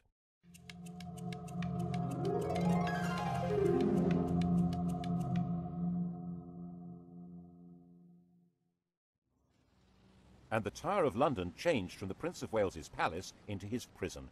He shared it with his brother. Neither was ever seen again. Did Richard have them killed? No one knows, but later the evidence was going to be shaped as far as possible to make him guilty. He's been said to have personally killed Henry VI and Henry's son, whose widow he married, and done the dirty deed with Clarence and the Malmsey, quite apart from the murder of the princes in the Tower. The picture of Richard that's come down to us, the hunchbacked, sinister and ruthless tyrant, is a caricature painted after he'd been deposed and immortalised by the Tudors' greatest propagandist, William Shakespeare. One of the buildings inside the Tower of London was even given the name the Bloody Tower to associate it with Richard's foul murder of the princes, though they almost certainly were in a different building anyway. He'd certainly been a popular figure in the north of England, where his brother had charged him with healing the divisions of the Wars of the Roses, but it only took 4 months for a rebellion to emerge against him. The rival candidate was, of course, the boy across the water, now not such a boy, Henry Tudor.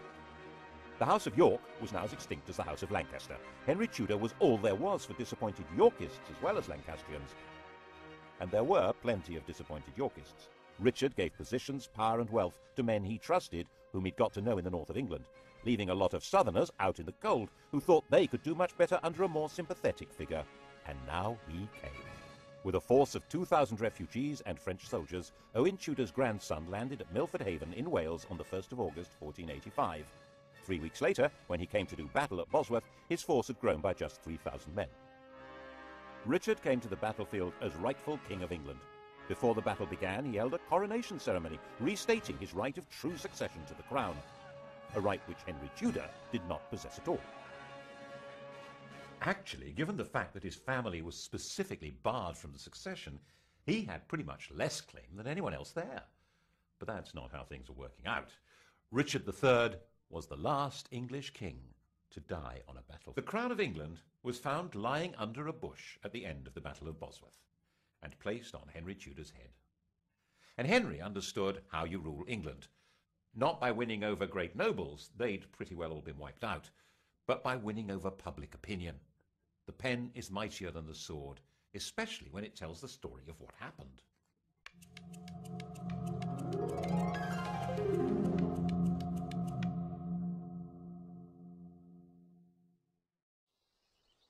Firstly, he must not be accused of killing a king. So, Richard III was not king on the day of the Battle of Bosworth. Henry Tudor dated his reign from the day before the battle. It was Richard who'd been fighting against a king, not Henry. Henry was king. It was Richard who was the traitor. Got that? Secondly, he must deal with the question of his legitimacy as a ruler. So, he married Edward IV's daughter. She was the legitimate line of descent from William the Conqueror, a true Plantagenet. Their son, when they had one, would be the legitimate heir by every possible standard. Well, so long as Edward IV's daughter was legitimate, so that had to be dealt with. All documents relating to the business of Edward's marriage to Elizabeth Woodville being invalid were destroyed. All documents relating to the illegitimacy of their children were destroyed, including the Act of Parliament that had spelt out why Richard should be king. These orders were carried out so efficiently that only one copy of the Act has ever been found. That's how we know about it. Other evidence may have existed, destroyed even more efficiently. And if the children were not illegitimate, then of course Prince Edward had been the true King of England, and Richard was a regicide. What a villain! Assuming, of course, that Richard had been responsible for the boy's death. Well, he couldn't be alive, because if he were, he, and not Henry Tudor, would be the rightful king. There are some nasty people who suspect that if the princes in the Tower were still alive before the Battle of Bosworth, Henry would have disappeared them. Richard III became the Saddam Hussein of Tudor propaganda. Never mind the legitimacy of the war to destroy him, it did the world a favour. Of course, the consolidation of power was not only a matter of creating favourable propaganda, it also involved getting rid of a few people. Clarence, for example, the Malmsey drowner, had a young son, the Earl of Warwick, a nephew of both Edward IV and Richard III. He had been barred from the succession, but so had the man now on the throne, so there was no security in that. He went straight into prison in the Tower of London. But then a priest in Ireland suddenly produced a 10-year-old boy who he said was the rescued Earl. The boy looked right, spoke right, had all the right manners. He was solemnly crowned in Dublin Cathedral as Edward VI, and a force of Irish supporters backed by Flemish troops then landed in the north of England. They were supported by the Earl of Lincoln, John de la Pole, who was also a nephew of Edward IV and Richard III. He was their sister's son. In fact, Richard III, who had no children, had designated John as heir to the throne. John knew perfectly well that the child was an impostor, called Lambert Simnel, who had been carefully trained for the project. The rebels had obviously assumed that Henry had killed the Earl of Warwick, so wouldn't be able to prove that Simnel was an impostor. They were wrong. The prisoner, still alive, was put on public display, and the rebels were crushed. But never missing a trick, Henry forgave the child and gave him a job in the royal kitchen. He grew up to be a royal falconer.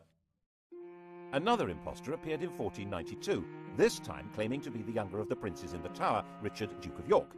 His real name was Perkin Warbeck, and he stayed on the continent collecting support from anyone who fell out with Henry. Henry had persuaded Parliament to set up a special court to try members of the nobility who were a threat to the crown. A number of Warbeck's supporters suddenly found themselves arrested, tried for treason, and facing execution. This court was to become the notorious Court of the Star Chamber. Perkin was a constant irritant, first trying to invade from Ireland, then teaming up with the King of Scotland, and finally in 1497 he raised a rebellion in Cornwall, which Henry crushed, and promising leniency persuaded Perkin to surrender. Perkin was imprisoned in the Tower, which of course already housed Clarence's son, the Earl of Warwick. And of course it wasn't long before evidence appeared that the pair of them were plotting a joint escape, and that was the end of both of them.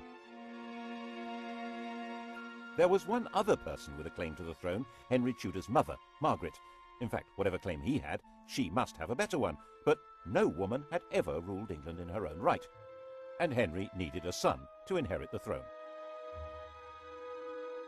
His eldest was named Arthur. This child of the blood royal was to be linked not just to the Plantagenets, but to patriotic English legends. But Arthur died in 1502, leaving his younger brother Henry as the Tudor heir. And in 1509, when the 52-year-old king died, Henry VIII succeeded to the throne.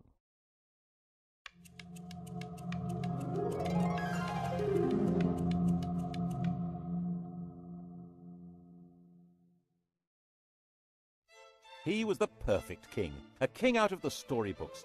He was 17 years old, extremely well-educated, extremely good-looking, with polished manners and the style and physique of an athlete.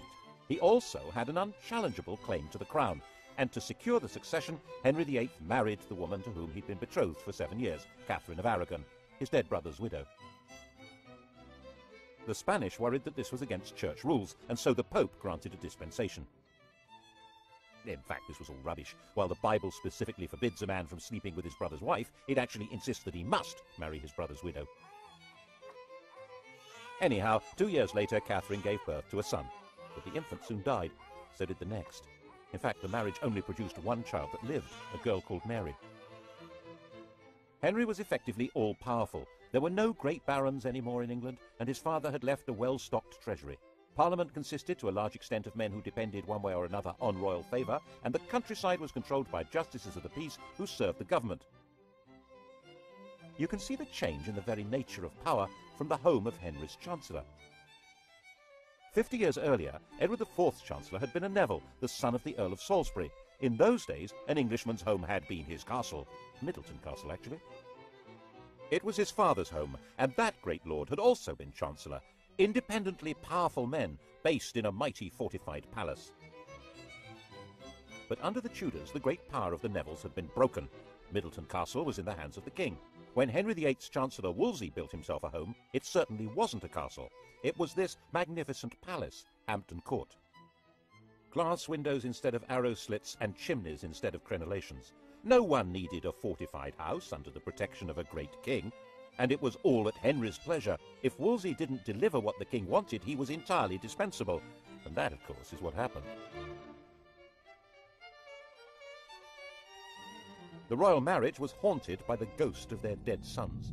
By the end of the 1520s, Catherine was in her late 40s, had stopped getting pregnant, and there was still no male heir, just a daughter, and England had never been ruled by a woman.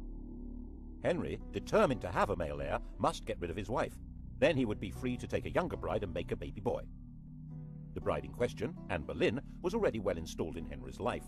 Henry, who'd already enjoyed her sister as his mistress, had wooed Anne with enthusiasm. He married her in 1533. Her coronation didn't seem to impress Londoners. Their entwined initials on the banners produced shouts of "Ha ha!" She was visibly pregnant and gave birth to a child. Drat! Another girl. She was named Elizabeth, and little Mary was declared illegitimate. The legality of this marriage must be sorted out before her next baby. That was Wolsey's job. He had to persuade the Pope that his predecessor should never have allowed the marriage to Catherine. Henry fancied himself as a theologian. He'd written an attack on Luther, which became a bestseller, and the Pope had declared him a defender of the faith.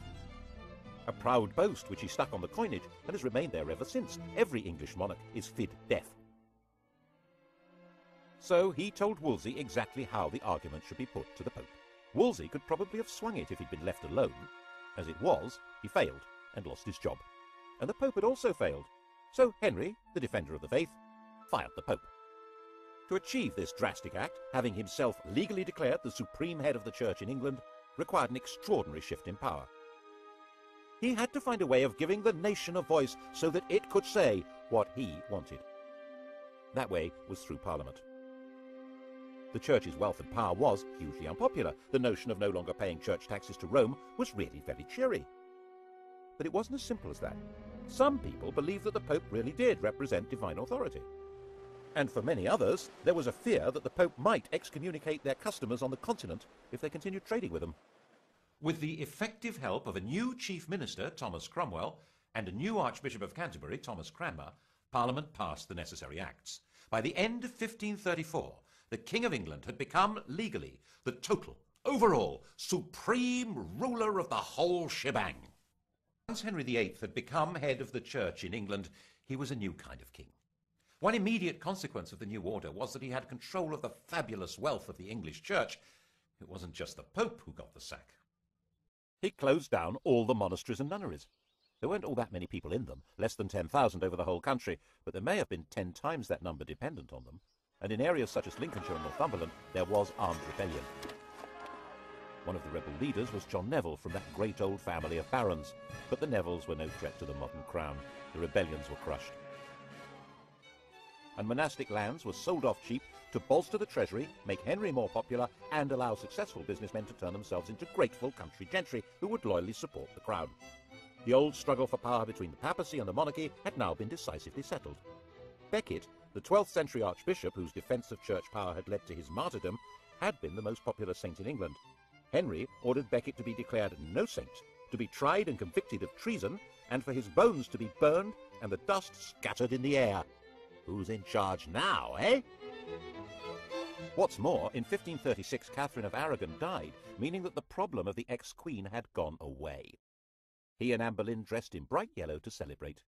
But 4 months later, he was told that Anne had committed adultery. Henry was surrounded by courtiers jockeying for influence, forming alliances, factions, to do down those who might damage them, and Anne became a victim of an organised campaign by those who felt endangered by her faction. Whether it was true or not, no one knows, because Henry's fury was so total that her trial and those of her supposed lovers was a travesty. She might indeed get pregnant with a boy, but then its parentage would be in doubt, and she might not. She'd miscarried at least twice since Elizabeth's birth. Without a legitimate son, it had all been for nothing. Anne was imprisoned in the royal lodgings in the Tower of London. Henry had extended them before their coronation, and now she was occupying them for the first time. Not as his wife, but as his prisoner. After 18 days, she was beheaded, and Henry married Jane Seymour.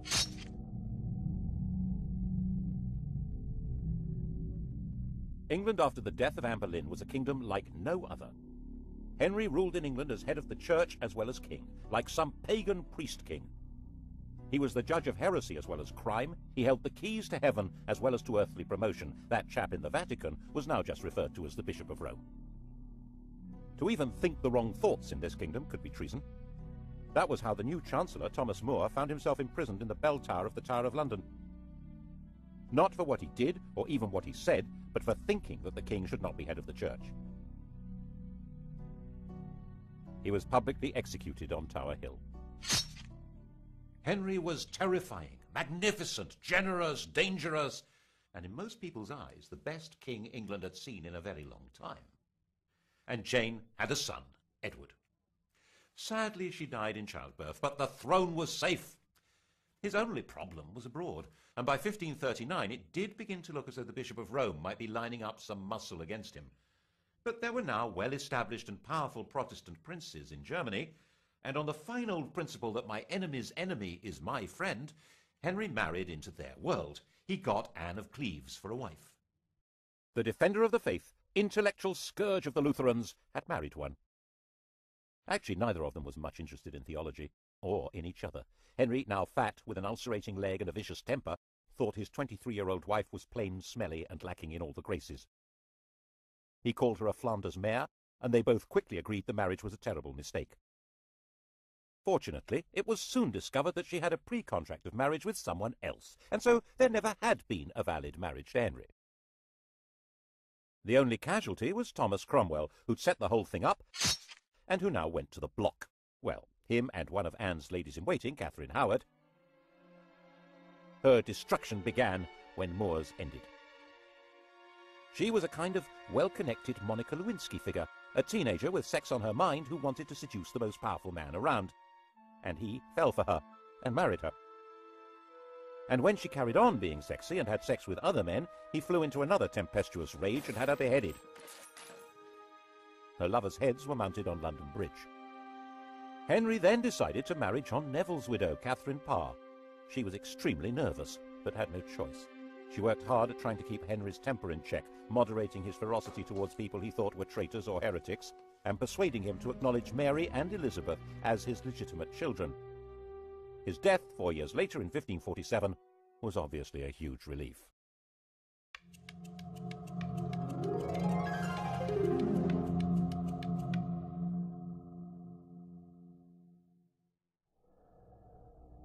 Henry had succeeded in leaving a son, but only just.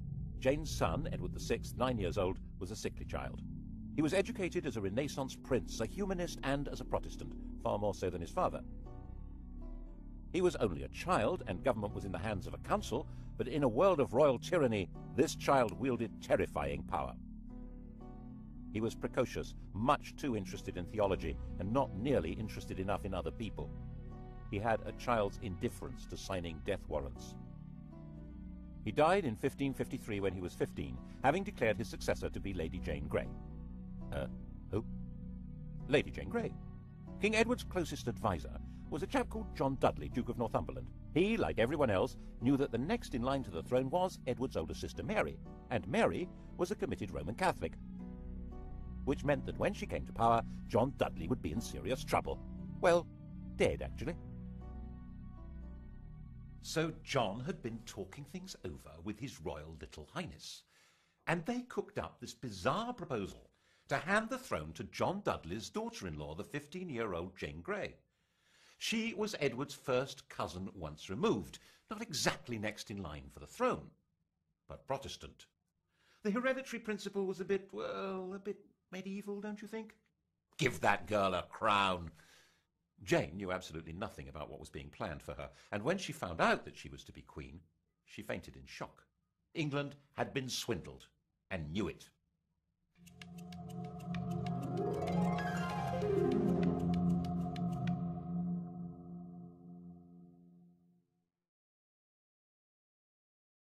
Jane came to London as queen, but was she? Everyone's eyes turned to Mary. Throughout all that had happened since Henry had disowned her, Mary had very publicly maintained her Catholic faith and the public celebration of the Mass. She'd become a symbol of resistance to tyranny, and whenever she appeared in public, she was mobbed and cheered. And now Mary announced that she was the proper heir to the throne, and she was going from her home in Framlington in Surrey to be crowned in London. The journey was a procession through villages and towns filled with cheering crowds. She entered London to the greatest street party the city had ever seen. The dancing, drinking and bell-ringing went on all night.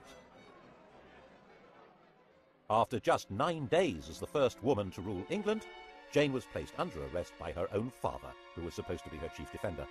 She was imprisoned, and Mary felt obliged in the end to have Jane executed. It didn't help that her father joined a rebellion against Mary. But by then, 6 months after her triumph, many people were ready to rebel against Mary.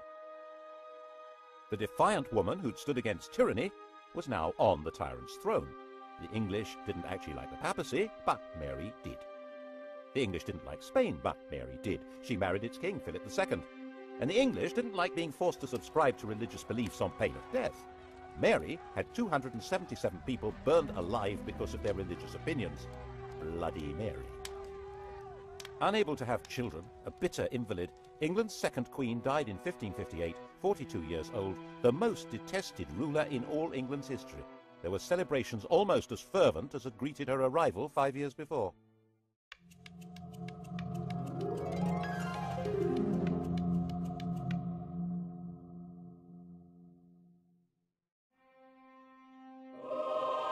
Her sister Elizabeth came to sit in that terrible seat and be crowned by the grace of God Queen of England, France and Ireland, defender of the faith and supreme head of the Church of England and Ireland, even though there was not a single yard of French soil actually ruled by England.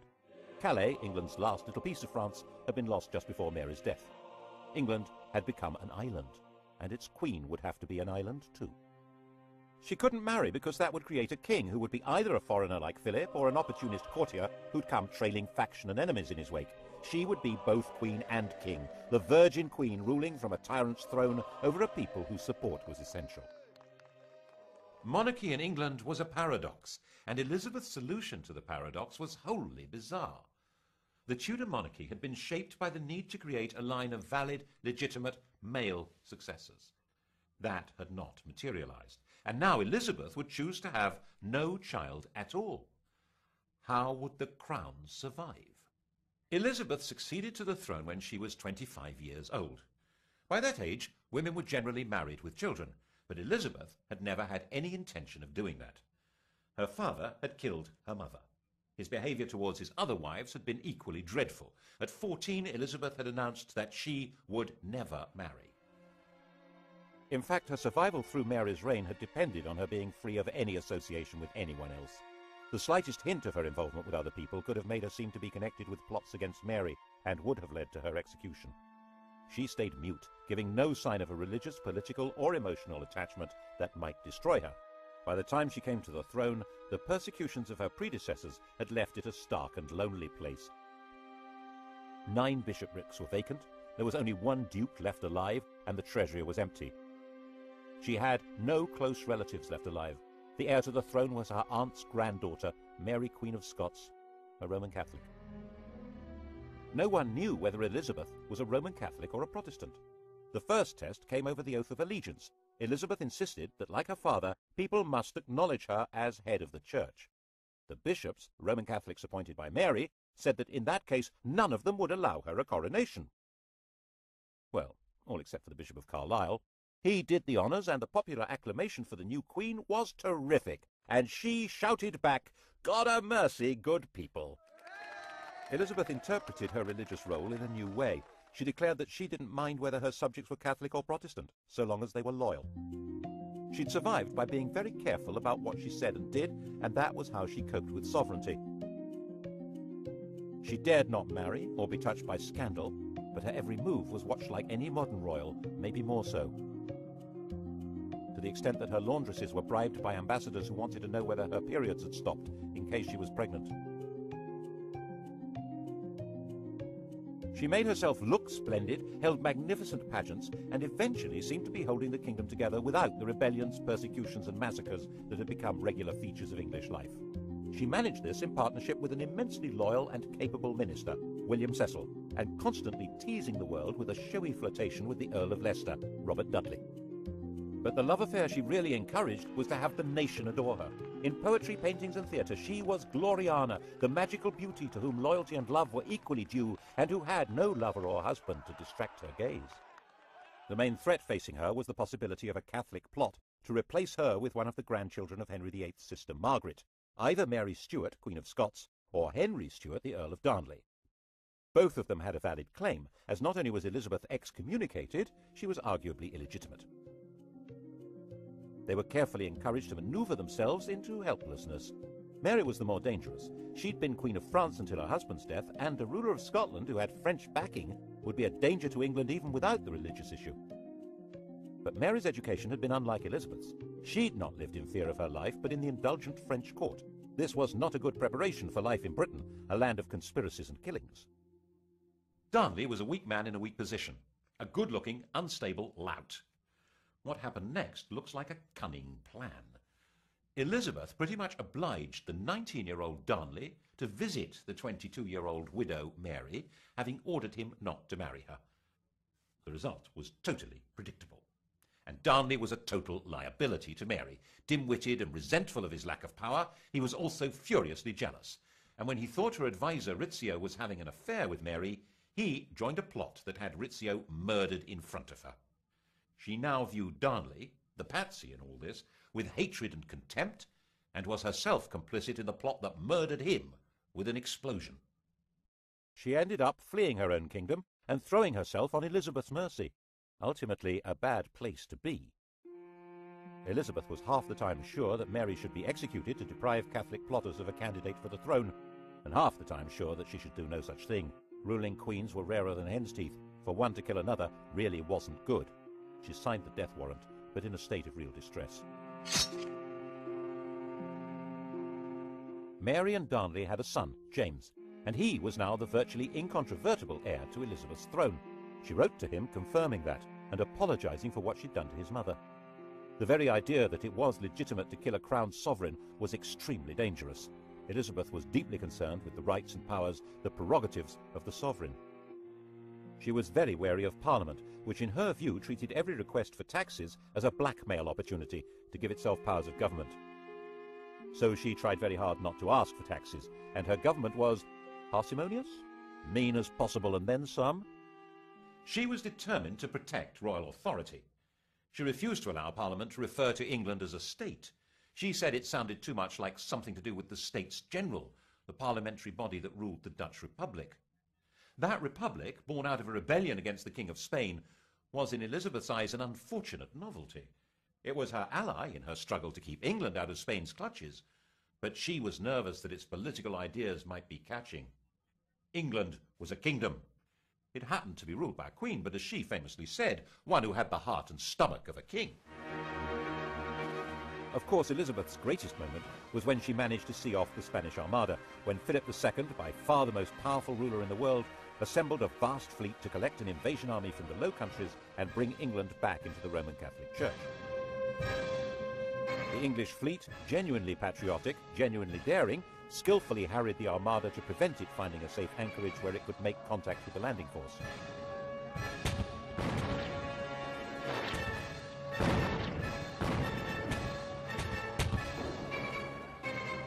When the Spanish decided to sail home, they were hit by strong winds and heavy seas that were too much for many of these Mediterranean cargo vessels.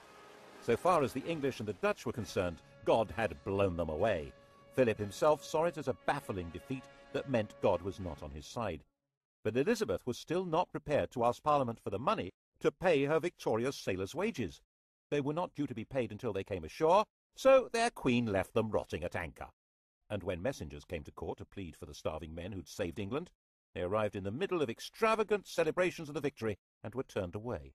Elizabeth died, the grandest of all England's rulers, in 1603. Her successor was Mary's son, James Stuart, already ruler of Scotland. He had inherited glory, but with it an empty treasury and an isolated kingdom. In the next programme, we'll see what the Stuarts did with this poisoned chalice.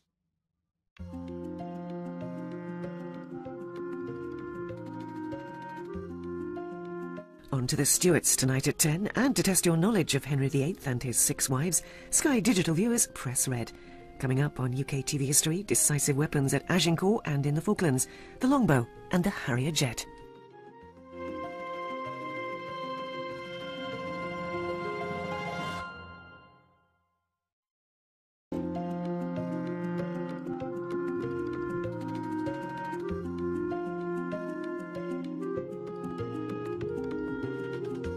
The story of the kings and queens of England is more surprising than you might think.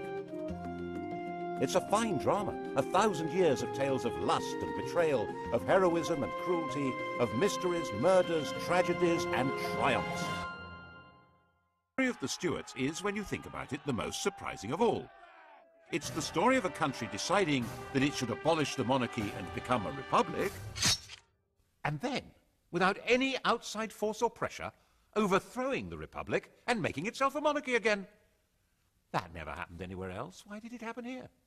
James became King of Scotland when his mother Mary fled to England in 1567. He was 1 year old when he was crowned James VI. He grew up learning how to steer a path between religious fanatics and the violent Scottish nobility, and at the same time acquired a serious scholarly education. He was very proud of that.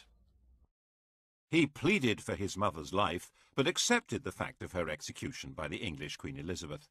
Business was business, and he had no memory of Mary. He'd been taught that she was a scarlet woman, and she had, after all, murdered his father and taken a lover. He was the recognised heir to the English crown, and he wasn't going to put that in danger. And so, in 1603, when Elizabeth the Virgin Queen eventually died, the oldest monarch England had ever had, he came from Edinburgh to London for his coronation.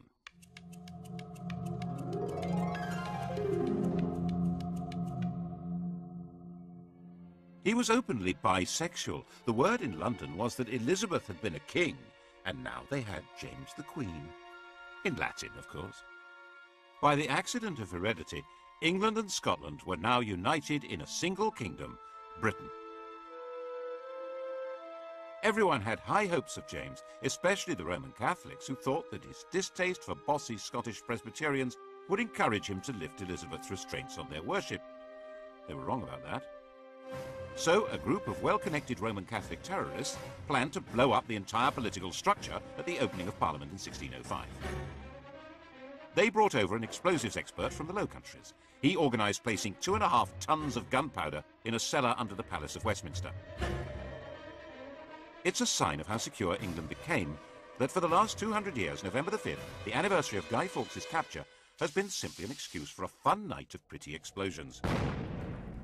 Today, of course, in the shadow of 9/11, 5/11 has a more chilling resonance.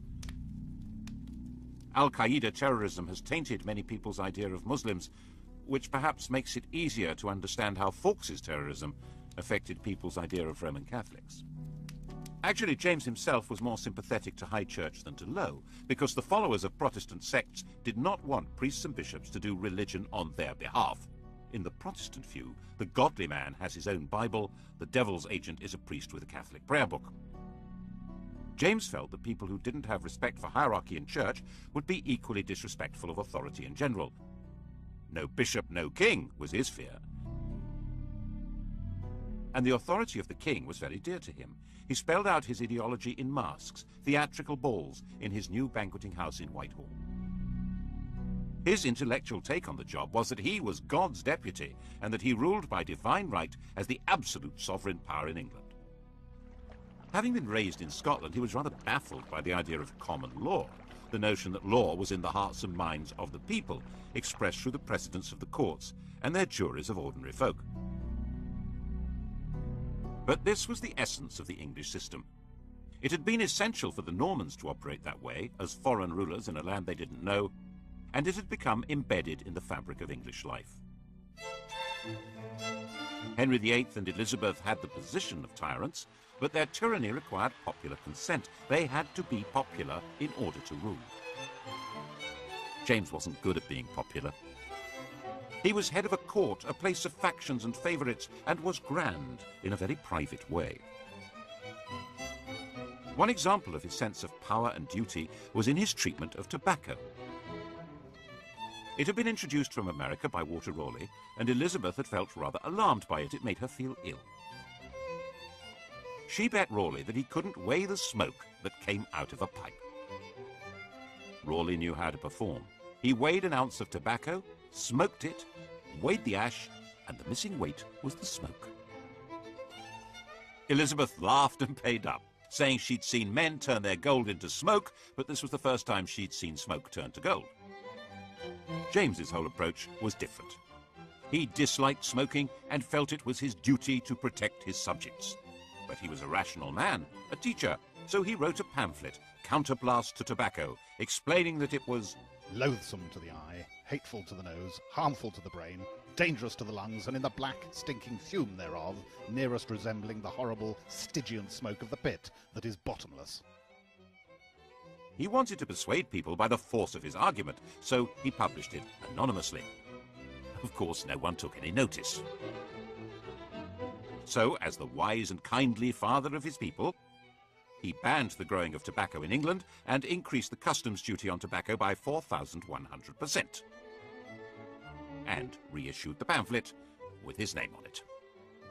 His whole approach was based on rational thought, not an English habit, and what he saw as the absolute authority of a king, also rather foreign to them.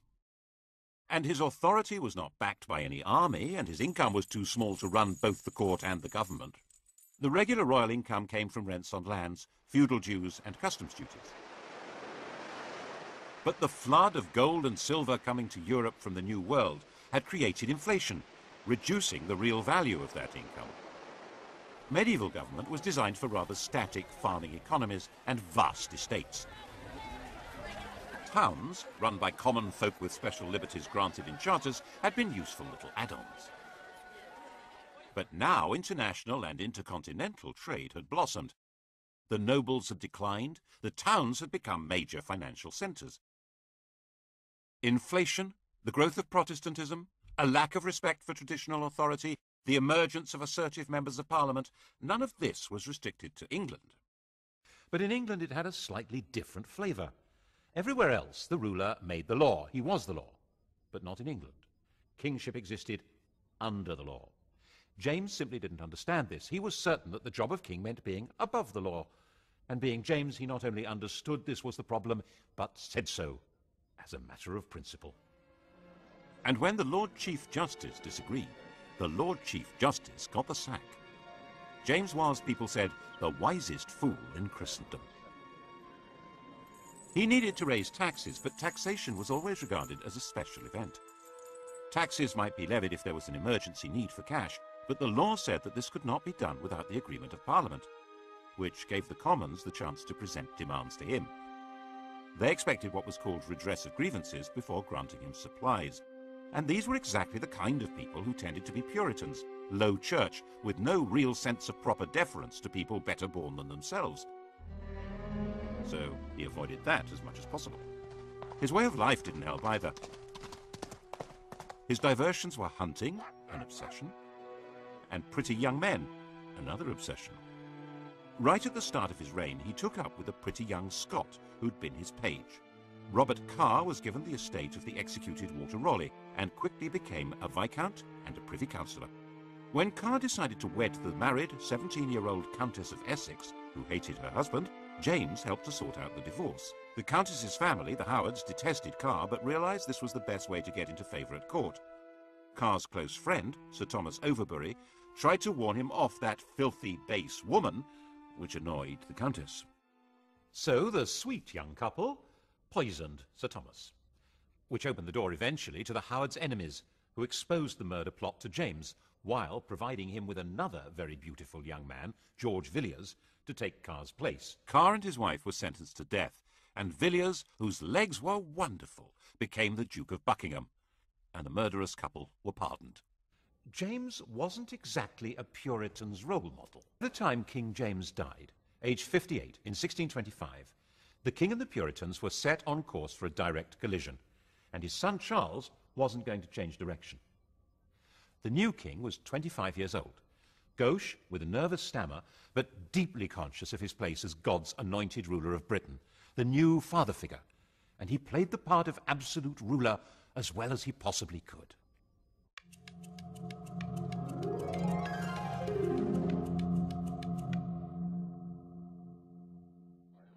Of course, it was not the part that the Puritan merchants and gentry wanted played.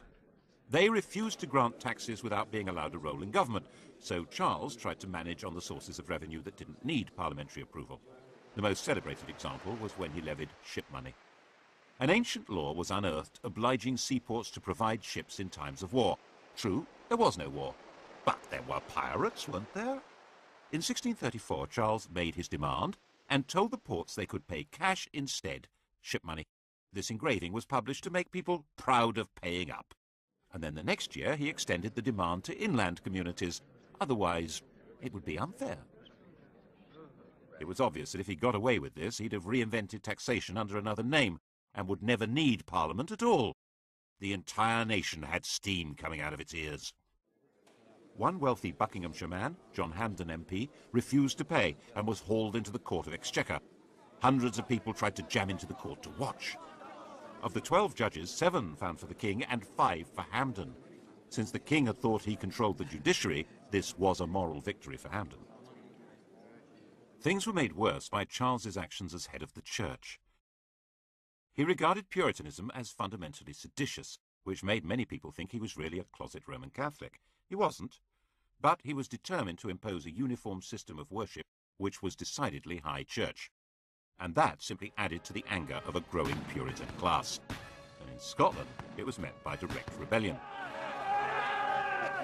Without the money to hire reliable troops, and with popular hostility in London making life positively dangerous, Charles had to accept restrictions on his power which were to him intolerable.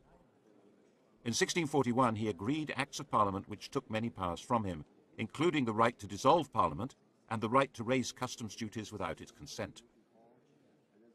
In January 1642, in a state of confused desperation, he tried to arrest 5 members of the Commons by actually turning up there with armed guards.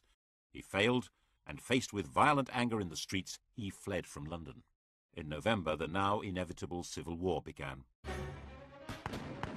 People were called upon to choose between their king's determination to break the pretensions of Parliament and Parliament's determination to limit the power of the king. Most people actually didn't think they wanted to get involved, but the war grew with a murderous logic of its own and gradually became more bitter and more inescapable. It's now reckoned that possibly 250,000 people died in battle, of starvation, of disease, as a result of the fighting, out of a population of about 5 million. That's a far higher death rate than in the First World War. When the war ended in 1646 with the defeat of Charles's forces, an attempt was made to negotiate a settlement. But Charles was a dishonest negotiator, simply using this opportunity to try and organise the conquest of England from Ireland and Scotland. And then something quite new happened. In the brief and decisive Second War, the Parliamentary Army developed a revolutionary will of its own. When Charles was recaptured in 1647, Parliament tried to disband its forces, but General Fairfax and his men proclaimed that they were not a mere mercenary army and flatly refused to go home. Their job wasn't finished.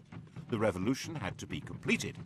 They said it had to be established that the House of Commons was the supreme authority of England, and the king was, but at the most, the chief public officer of this kingdom, and accountable to this house.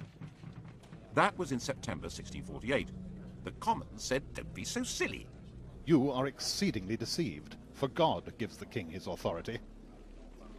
The army wasn't happy with that, so it crushed Parliament. It occupied London, used St. Paul's as the cavalry stables, and looted the treasury. 45 MPs were arrested, 146 were barred. The rump that remained were in effect the members chosen by the army, who would do what it wanted, which was to put Charles on trial for treason, for levying war against the Parliament and Kingdom of England. The Rump Parliament, as people called it, resolved that they could make laws without the consent of the King or of the House of Lords, and then passed a law setting up a court to try the King. Charles said that he didn't recognise the court, as someone needed to explain to him what authority it possessed. On the 27th of January 1649, this court condemned him to death. Charles was taken to the banqueting house, that theatrical set built by his father for dramatic presentations in which the scripts were all about the glory of royal power. It was no longer used for those masks. Charles had commissioned Rubens to make paintings for the ceilings, and they were too precious to be damaged by candle smoke. The ideology of the performances had now been put on permanent display by Rubens. The paintings celebrated James's absolute rule, casting out war and discord, bringing peace, harmony, order, and prosperity to a grateful people. Charles, the small, dignified, stuttering man who'd commissioned the work and presided over the reality that flowed from it, was marched out through a window onto a specially constructed platform. He wore a thick vest so that he would not shiver with cold, which might be mistaken for terror. And on that stage he knelt with calm dignity, and his head was cut off. Britain no longer had a king.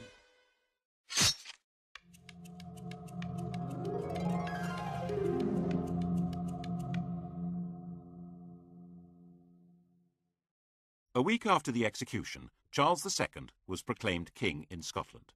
But Charles I's 18-year-old son wasn't there. He was in the Netherlands. He'd fled to France with a group of supporters 4 years earlier, and his one brief attempt to provide military help to his father in the Second Civil War had been a failure. His object now was to find a way of recovering his father's throne, and to hell with that stuff about being an absolute monarch. He landed in Scotland in 1651 and was prepared to sign up to whatever was asked of him, including agreeing to his father's blood guilt and his mother's idolatry, and becoming Presbyterian. If that's what it took to be proclaimed king, do it. The new English Republic wasn't going to stand for this, of course. The army, commanded by Cromwell, took over Scotland. Charles's forces were finally defeated at Worcester. If he'd been caught, he would probably have been killed. The story of his escape, disguised as a Worcestershire yokel, became a famous legend. At one point he spent all day hiding with a companion in an oak tree while the Roundheads searched for him below. It became a celebrated story in a way that didn't bode well for the Republic. Charles looked dashing and daring, while the Roundheads looked ridiculous, incompetent, and heavy-handed. Throughout his 6 weeks' flight, he remained cheery, polite, and very resourceful, ending up in the George Inn at Brighton. It's interesting that none of the 3 or 4 dozen people who recognized him were moved to betray him, either by the potential death penalty they faced or the £1,000 reward they could collect. He got away to France, then to Germany and Brussels, living in a kind of limbo, short of money and with no coherent plan of return. So how did he do it? After the execution of Charles I, England was a republic. Look at what happened to the design of the Great Seal, the official mark on statutes and proclamations. Here's Charles's seal, the seal of a king. He canters on horseback with his greyhound running alongside, and the Latin motto means Charles, by the grace of God, King of Great Britain, France and Scotland, defender of the faith. After his execution, the new republic was in theory ruled by the House of Commons. So instead of a king's seal, the Great Seal was the seal of the House of Commons.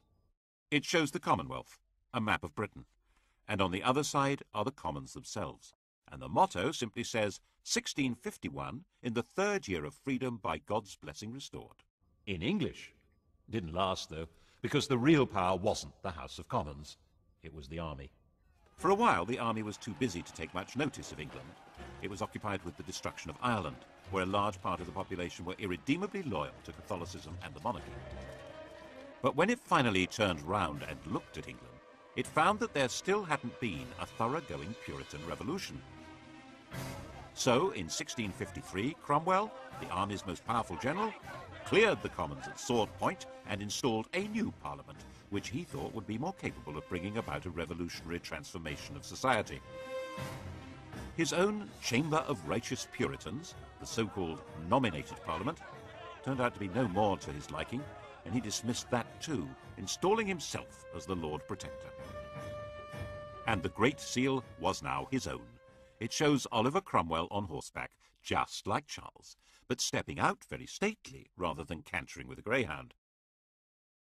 And the motto says, By the grace of God, the Republic of England, Scotland and Ireland, and the Protector Oliver.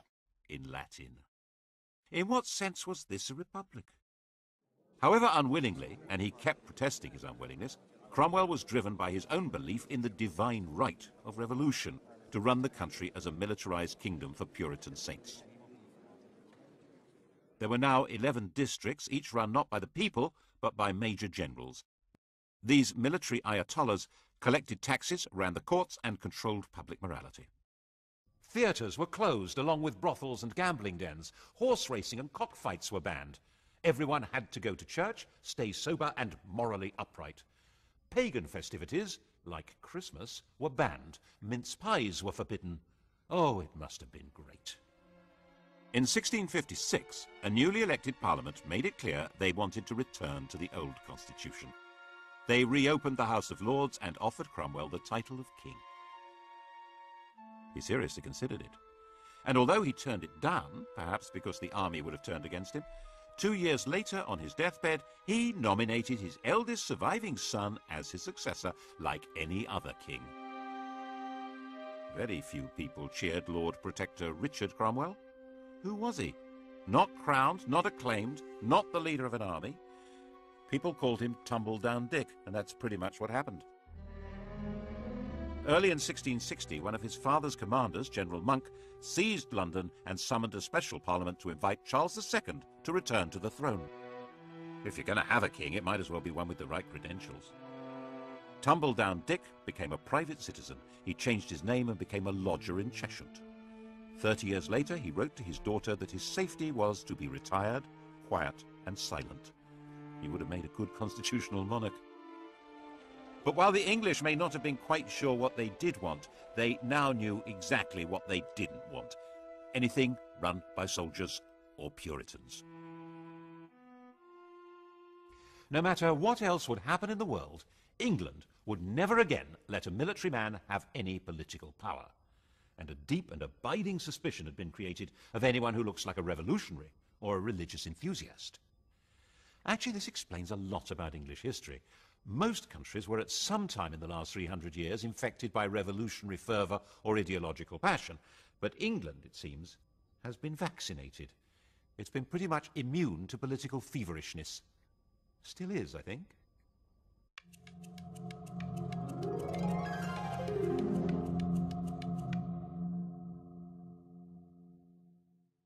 Charles was really a very popular king. His manner was light and easy, his court dissolute and cheerful, his sexual enthusiasms generous and very, very un-Puritan. As those great historians Sellers and Yeatman put it in 1066 and all that, not so much a king, more a monarch. The years since his father's execution were called the Interregnum, and the idea was to pretend that nothing much had really happened.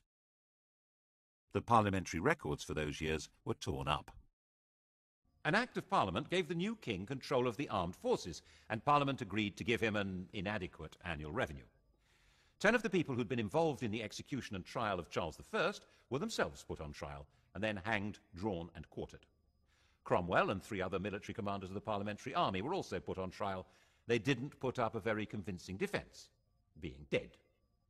Their bodies were dug up and hung in chains at Tyburn. It was all good popular entertainment, and theatres reopened and maypoles were back in business. Merry England had been restored. Charles had given a written promise of pardons, arrears of army pay, and what was called liberty of tender consciences in religious matters. He also confirmed land purchases made during the interregnum, which helped maintain stability, but was a bit of a blow to cavaliers who'd lost their wealth and their land by being on the wrong side. In a way, the sense of a new beginning was strengthened by the destruction of the capital by plague and fire. Plague was a swift and grotesque disease, which had erupted frequently before, but in 1665 it took a firm grip and killed about 20% of the city's population. London was largely turned into a ghost city as the survivors fled. The king, who'd moved to Hampton Court, gave £1,000 a week to London charity. And then London began to burn. The king returned to the city with his brother James, the Duke of York, to take personal charge of firefighting in the streets. Everyone knew that the mayor had been too timid to pull down houses that might have created fire breaks until he was directly ordered to do so by Charles. It certainly helped the royal image, though it didn't help London much. The old, rotting, diseased structure was purified by an inferno that simply burned the place away, as thoroughly as if it had been blasted by a nuclear weapon, and a lot more cleanly. And the new city that arose was a classic image of the political settlement of the restored monarchy. The old medieval structures had gone, but Christopher Wren's plan for a brand new city of piazzas and arcades was rejected. That was the sort of Renaissance princely city that existed on the continent. They were the stages on which state ceremonies could be impressively performed by grand leaders, not needed here. Wren was allowed to build a new modern cathedral and a swathe of churches in which altar, pulpit and congregation are positioned to be equally important, not too Roman Catholic, not too Puritan. But the old street plan was retained. Everyone could rebuild their own place on their own plot, and the narrow streets and little alleys of medieval London that still existed in everyone's memories regrew from the ashes. Even now, neither German bombs nor modern developers have quite destroyed them. There mustn't be another fire.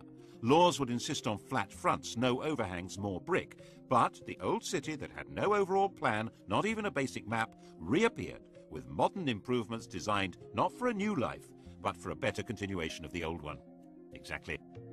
There was a general desire to better continue things as they had once been, rather than invent something new, or imitate something foreign. There was one other marker in the rebuilt London that showed what kind of country this now was. This fine column. It marks the site where the fire had begun. It shows the destruction of the city. There's Charles surrounded by liberty, genius and science, giving directions for its restoration. And there was originally an inscription explaining that the fire had been deliberately begun by papists. In order to the carrying on their horrid plot for extirpating the Protestant religion and our English liberty, and the introducing popery and slavery. It was nonsense, but a French watchmaker was hanged for his part in the non-existent plot. Robert Hubert. He wasn't in London when it happened. There was a pathological fear of papists. Awkward. Charles had a pension from the King of France given when he'd promised to convert to Roman Catholicism. The trick to being a king in this situation was, Charles understood very well, not to say exactly what his job was. There was a parliament, and it was beginning to form parties, one pro-monarch, one anti. But Parliament didn't actually rule the country. That was done by the king's ministers, a kind of cabinet government, referred to as a cabal, which meant that Charles wasn't seen as entirely responsible for things going wrong, which they quite often did. The Earl of Rochester wrote a mock epitaph on Charles's bedchamber door. Here lies our sovereign lord the king, whose words no man relies on, who never said a foolish thing, nor ever did a wise one. Charles saw it next morning and said, "Quite right. My words are my own, but my acts are the acts of my ministers." Charles died in 1685, 54 years old. On his deathbed, he converted to Roman Catholicism. He had no legitimate child left alive. The next in line to the throne was his brother James, who was already a Roman Catholic. This really wasn't going. James II was only 3 years younger than Charles II. He was the oldest man ever to have succeeded to the throne. To start with, nothing much seemed to have changed. Both brothers had led quite similar lives. Both were enthusiastic womanizers. Both seemed reasonably pragmatic. But the way James handled his first big crisis began to create alarm.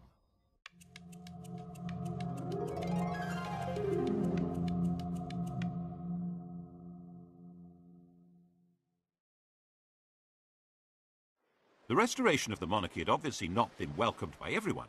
In the southwest especially, Puritan religious feeling remained strong and suspicious, especially with a Roman Catholic king. Charles II had an illegitimate son, the Duke of Monmouth, who was a Protestant. Rumours began to spread that he was actually legitimate, the true heir to the throne. Monmouth came over from the Low Countries and began a rising in the southwest, where he was proclaimed King Monmouth. The rebellion was crushed. James, determined to make an example of the rebels, ordered the arrest and punishment of everyone involved. At each centre, Dorchester, Taunton, Exeter, Bristol, Wells, people were rounded up for a special court known as the Bloody Assize, punishing not just rebels, but anyone who was accused of even helping the wounded. Around 230 people were executed, some hanged, drawn and quartered, and about 850 were sent to labour in the West Indies for 10 years. And many more, of course, were fined and had property confiscated. And James did not disband the army that had been formed to put down the rebels. England had a standing army again, just as it had under Cromwell. And he appointed Roman Catholic officers to run it. People began to murmur, and when the House of Lords expressed discontent, he dissolved Parliament. And as he continued to appoint Roman Catholics to public and church offices, public support began to ebb away from him. At his instigation, for instance, all the fellows of Magdalen College, Oxford, were dismissed, and the college was turned into a Catholic seminary. James had 2 daughters, who were both Protestants. The elder girl, Mary, was married to William of Orange, ruler of the Dutch, a Protestant head of state. The heir to the throne would reverse James's whole policy. But early in 1688, James's queen gave birth to a son who would be raised as a Catholic.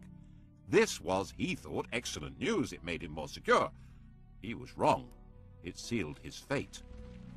Well, that and the fact that he seemed to be preparing for a joint war with Catholic France against the Protestant Dutch. And now it became evident that the Civil War really had changed the place of the king in England. He ruled by permission of Parliament, and Parliament wasn't going to put up with this one. A group of leading members of Parliament sent a secret invitation to William of Orange to save the country from a Catholic takeover by bringing them military assistance. William brought over a fleet carrying a large professional army.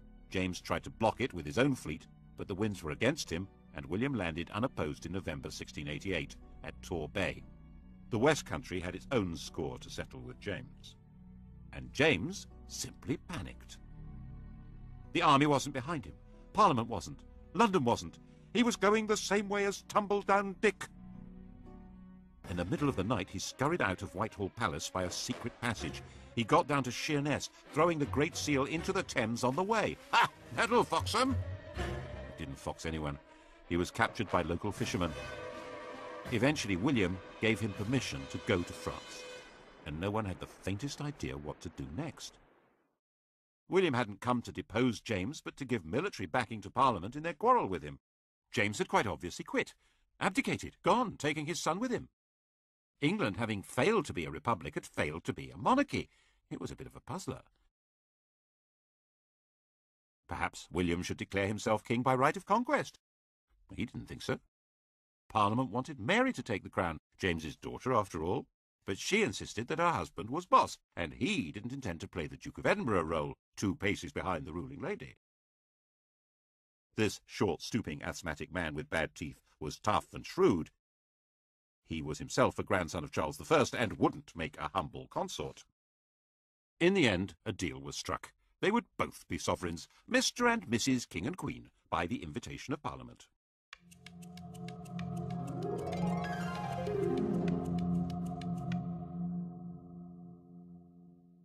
And they had to sign up to some basic rules. No standing army unless Parliament agreed to it. No raising of money without Parliament's approval. No royal power to lay down the law. The King and Queen couldn't appoint or punish judges. They couldn't make war without Parliament's consent, and Parliament would decide who could have the crown. And it wouldn't be a Roman Catholic. All the questions posed by the Civil War were finally answered, and it was called the Glorious Revolution, because in the end, the whole basis of royal power was redefined without anyone being killed at all. Except in Ireland, of course. James, with French backing, decided to make a comeback through Ireland. It was, after all, one part of Britain where a Catholic king could expect some enthusiasm. Protestant settlers had been brought into Ulster, and they held Londonderry and Enniskillen against the Catholic regiments. Eventually, in 1690, there was a showdown between William's Anglo-Dutch-Danish army and James's Franco-Irish one at the River Boyne. James was beaten in a battle which has cast a grotesquely long shadow over Ulster. The annual celebration there of the Protestant victory has never lost its 17th century passion. The irony is that this was not a religious war at all. It was a war to contain the ambitions of France, and the Pope was actually firmly on the side of William of Orange. The Vatican was more anti-French than it was anti-Protestant. The Orange men at the Battle of the Boyne were actually fighting for the Pope as well as King Billy. And Billy, of course, was not exactly English. His native tongue was Dutch. William, a serious man, ended up spending much of his time on the continent, so in effect Mary did become the sovereign of England.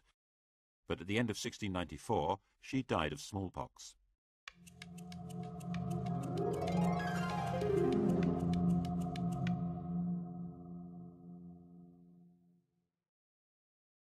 England was now in effect ruled by an oligarchy through Parliament. The king had a role, but by no means a commanding one.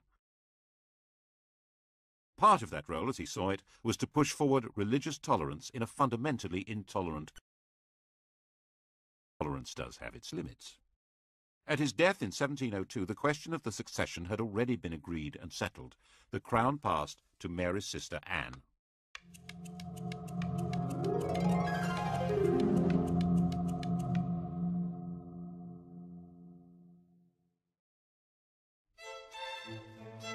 Anne was married, as Mary had been, to a foreign prince, but her husband, Prince George of Denmark, was no William of Orange. He was a lazy alcoholic, and while Anne was willing to let him be naturalized as an Englishman and notional head of the army and navy, she was queen and he was a subject. No married queen had ever ruled alone before Anne, and she played it very regally. She was very keen on the ceremonial and quasi-magical position of royalty, holding ceremonies where she touched people with scrofula, swollen neck glands from tuberculosis. It was called the King's Evil, and the power to cure it was supposedly the magical sign of true royalty. She was the last monarch to try it. Kings had male favourites, Anne had female favourites. The first and closest was Sarah Churchill, the wife of the Duke of Marlborough. They called each other by pet names. The Queen was Mrs. Freeman, Sarah was Mrs. Morley. Mrs. Morley's husband was England's leading military commander and the architect of a stunning victory at the Battle of Blenheim that placed England in a dominant position in Europe. But England's Queen did not decide who to fight or when to fight or how to fight. Politics was no longer really her business. Even when in 1707 England and Scotland were formally and permanently united by the Act of Union, it was not Anne's doing, but Parliament's. Anne did, it was true, refuse to sign one Act of Parliament at around that time, but it was a very minor technical issue, not a real challenge to the power of the politicians. Her life was spent more playing cards, chatting, being ill, and having 19 pregnancies. These pregnancies were watched with fascination by an elderly lady in Hanover, Sophia, the Electress Duchess of Brunswick-Lüneburg. She was James I's granddaughter, and because there were so few Protestants of the blood royal left alive, she was, by Act of Parliament, next in line to the throne, if Anne died childless, and if she lived long enough. One by one, Anne's pregnancies came and went, 14 miscarriages and stillbirths, 5 live births, but by the time Anne was widowed in 1708, all of them were dead. Sophia, aged 78, now just had to outlive the 43-year-old Anne to become Queen of England. Anne was a sick woman. Sophia was tough as an old boot. She knew she could do it. But in 1714, Sophia received an outrageous letter from Anne. Anne had somehow got the impression that Sophia was going to secretly send her son George to England in some kind of plot, and she told Sophia that would not be allowed. Sophia, now 84, was shocked, and the shock killed her, just 9 weeks before Queen Anne died. Sophia had failed, but her son George would now be king.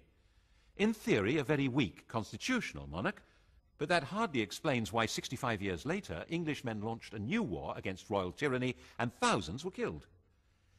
England's royalty hadn't exactly packed up and disappeared, but the story of what they had done will have to wait for the next episode.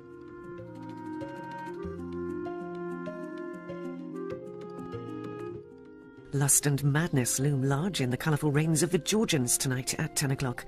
And to do a quick historical quiz about the Stuarts, Sky Digital viewers press red. Hardware coming up on UK TV history, the Hawker Hurricane and the aircraft carrier, decisive weapons.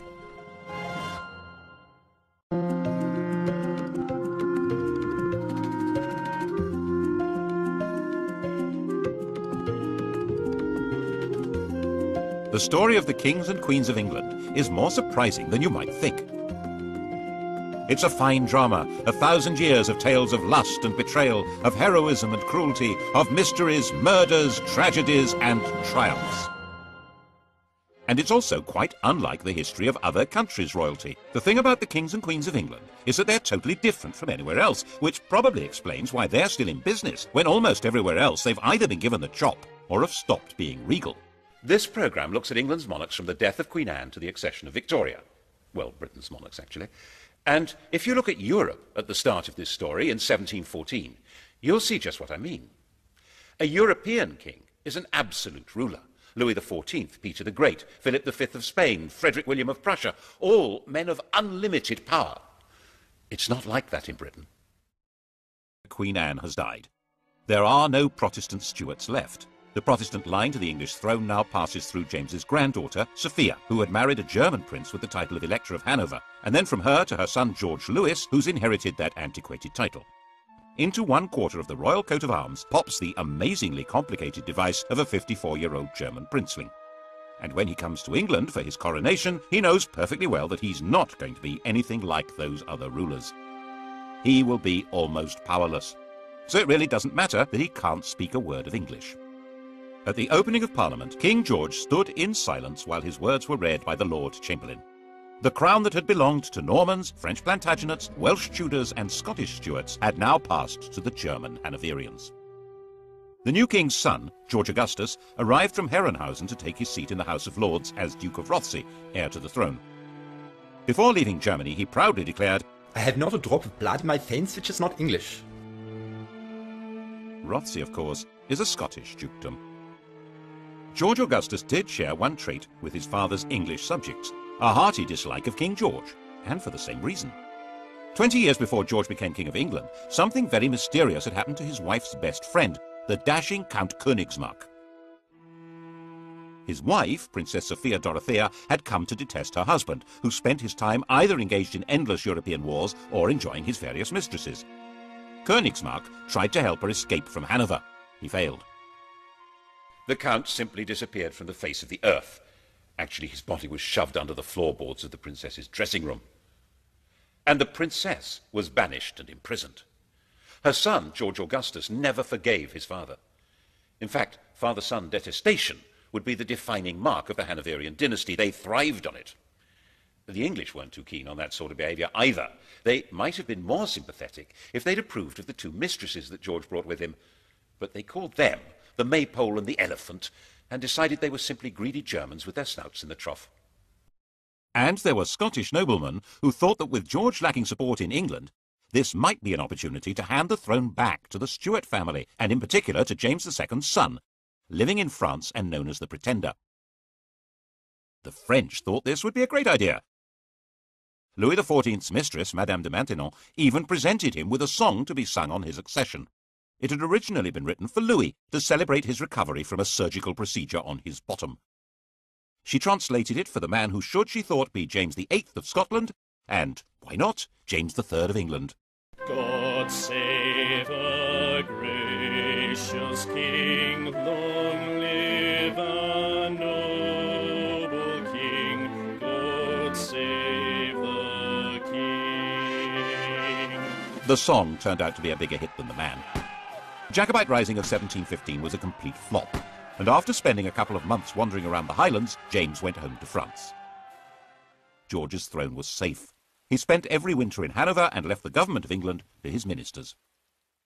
His own work was done by a new figure, the Prime Minister, a politician acting as a king's substitute. The first man to take on this role was Robert Walpole.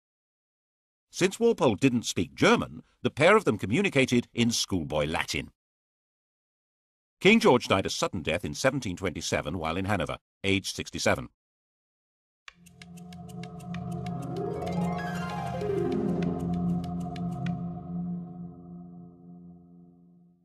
His son was living in Richmond, forbidden by the old man to take any part in court life or even to see his own children. When Walpole came with the news of his father's death, George II appears to have regarded it as a wind-up. That is one big lie. But the outcast prince was indeed now George II, by the grace of God, King of Great Britain, France and Ireland, Defender of the Faith, Elector of Hanover, Duke of Brunswick-Lüneburg and Duke of Celle. When he'd been convinced, he came here to Leicester Square. At the time it was Leicester House, where he'd been running his own court. And here he was attended by the Archbishop of Canterbury, who formally presented him with his father's will. Royal wills had once been the most powerful documents in the world. When William the Conqueror and Henry II died, their wills established who would rule after them. George took his father's will and, instead of opening it, shoved it in his pocket. It was never seen again, to the great disappointment of his father's mistresses.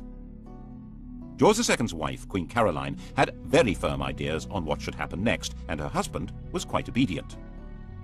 The result was that everyone who'd been hoping for their own promotion in a changed government was disappointed. Walpole remained Prime Minister. He'd promised her that she would get a personal grant of £100,000 a year, double the offer his opposition came up with, and very little actually changed at all. That included the traditional hostility between anyone called King George and his son. The son in question was now, of course, the son of George II, Prince Frederick. According to Queen Caroline, he was the greatest ass, the greatest liar, the greatest canaille, and the greatest beast in the whole world, and we heartily wish he was out of it. She would have said it in German. George agreed with the Queen and refused to allow Frederick to marry Princess Wilhelmina of Prussia on the entirely sensible grounds that I did not think that engrafting my half-witted coxcomb upon a mad woman would improve the breed. Prince Frederick's view of his father was, by contrast, quite balanced and objective. He's an obstinate, self-indulgent, miserly martinet with an insatiable sexual appetite. Obstinate? Yes. Self-indulgent? A fair point. Miserly? Well, he had slashed Frederick's allowance to make him less of a social rival. Martinet?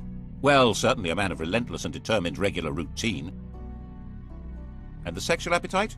We assumed that as his right. For instance, he began seriously lusting after the beautiful young wife of the Count of Walmoden when he met her in Hanover in 1735, and he told the Queen that You must love the Walmoden, for she loves me.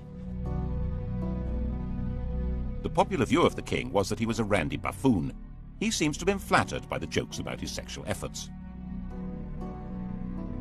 As his father had once done, Frederick ran his own alternative court, which was far more popular than the king's. King George II didn't like that. Mein Gott, popularity always makes me sick, but this makes me vomit. The pair of them even patronized rival operatic outfits. The king and his entourage went to see Handel at the Haymarket. Handel had written George's coronation anthems. His music was grand and glorious, altogether suitable for magnifying the greatness of a self-important royal personage.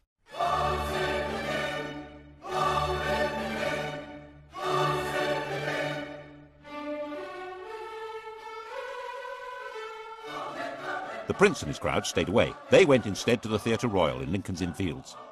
That was where opera was being transformed into popular musical theatre. The biggest hit was The Beggar's Opera, a vigorous tale of the criminal classes, which lots of people said was intended as a satire on the court and Walpole's government. When you censure the age, be cautious and sage, lest the courtiers offended should be. If you mention vice or bribe, 'tis so pat to all the tribe, each cries, that was levelled at me. It was all very entertaining, watching royalty playing out their family quarrels, but they were not quite reduced to the level of powerless performers. King George was a fighting man, like his father, head of the army, and very much engaged in the quarrels between the rulers of continental Europe. Walpole tried hard to keep him out of wars, but in 1739 the king got his way, and England went to war with Spain. This was the start of a steadily growing involvement in the power struggle between France, Prussia, and the Habsburg Empire. Its culmination for George came in June 1743. He found himself under attack by the French at a German village called Dettingen. His horse bolted, but George stood in front of his troops, waved his sword, and made a rather ponderous but actually rather brave little speech. Now, boys, now for the honor of England. Fire and behave bravely, and the French will soon run. And so he became the last English king to lead his troops in battle. It was a fierce fight, and George emerged a bit of a hero. But he didn't rule the country. Governments and ministers came and went not because he wanted them, but because Parliament wanted them. In fact, George called himself a prisoner on the throne. In 1745, he played no part in the battles of Prestonpans or Culloden, which were far more important to the throne than the Battle of Dettingen. After all, they were battles for the throne itself. The cause of King James Stuart, the king who'd fled from William of Orange in 1688, had never been forgotten by the Scottish Highlanders. Its supporters of a Roman Catholic monarchy, were called Jacobites, the Latin for James being Jacobus. James's son, the Pretender, had tried and failed to take the throne in 1715, and now, 30 years on, he was known as the Old Pretender. His son Charles, born in Rome, was the Young Pretender. Bonnie Prince Charlie to his supporters, Charles Casimir was 25 years old, pale, thin, romantic and brave. And he decided that George was so unpopular it would be a doddle to take over. He turned up at his own expense in the Hebrides and summoned the Scottish clans. Most of them responded, but out of a combination of loyalty and desperation rather than conviction. But things went rather well for the rebels. They were enthusiastically welcomed into Edinburgh and roundly defeated the government army at Prestonpans. The news created a passion of patriotism when it reached London. The city might have lampooned the court and sneered at it, but this was different. That evening the king was visiting the theatre, the King's Theatre, Drury Lane, and the orchestra struck up a tune which they'd just got hold of. God save a gracious king, long live a noble king, God save the king. The audience loved it.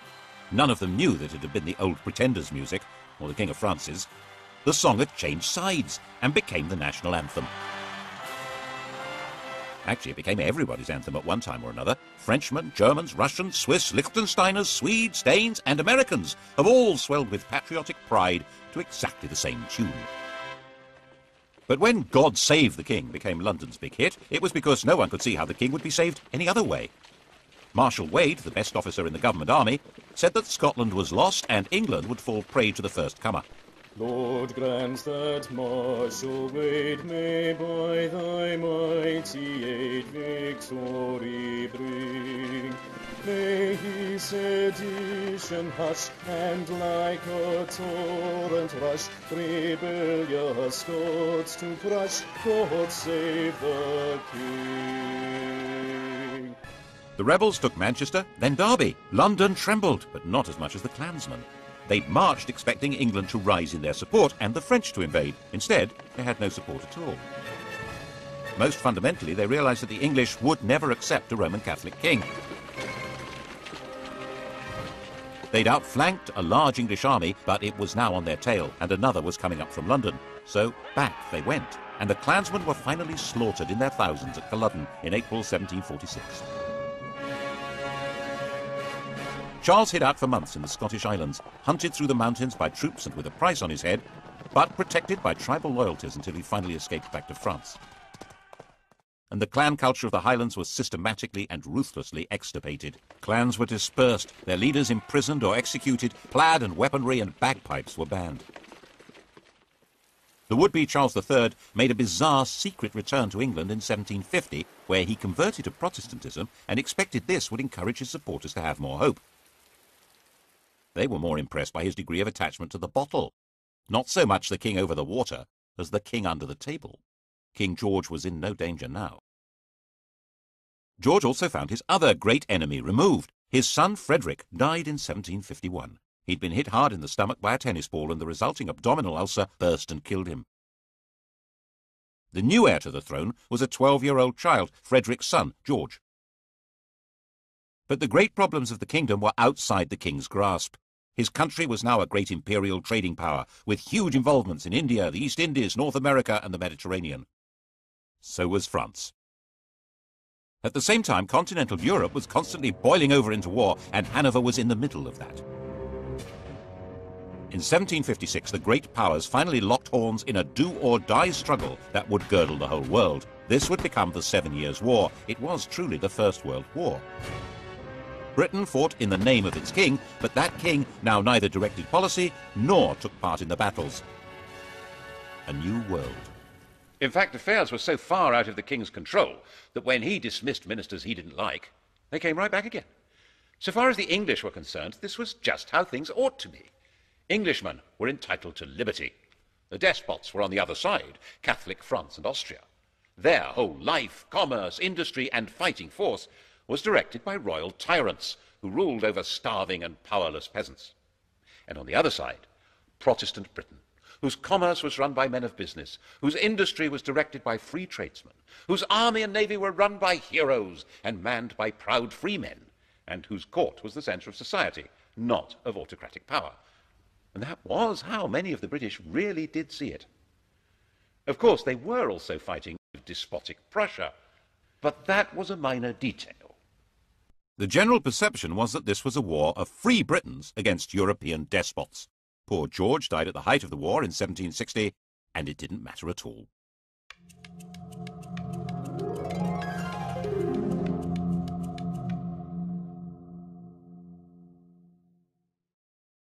His grandson, now George III, was 22 years old. He had been brought up by his mother, a German princess, in her imitation of the very deferential court of Hanover.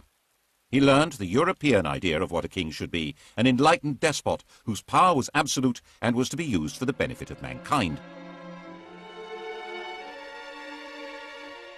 This was, of course, very far from the English notion of kingship, in which the king was the leading figure in society, but whose power was entirely controlled by Parliament. He immediately set to work as a bossy, quick-speaking managerial king, deliberately fogyish. "I'll have no innovations in my time. What? He read widely. He was fascinated by machinery and agriculture. He was a man delighted by the agricultural and industrial revolutions, and he was determined to restore the crown to what he saw as its proper position, a position abandoned, in his view, by Georges I and II. Unlike them, he'd been born in England, and spoke good English even if his grasp of grammar was ropey, and he had no old or young pretender to challenge him. At the opening of his first parliament, he declared, "Born and educated in this country, I glory in the name of Britain."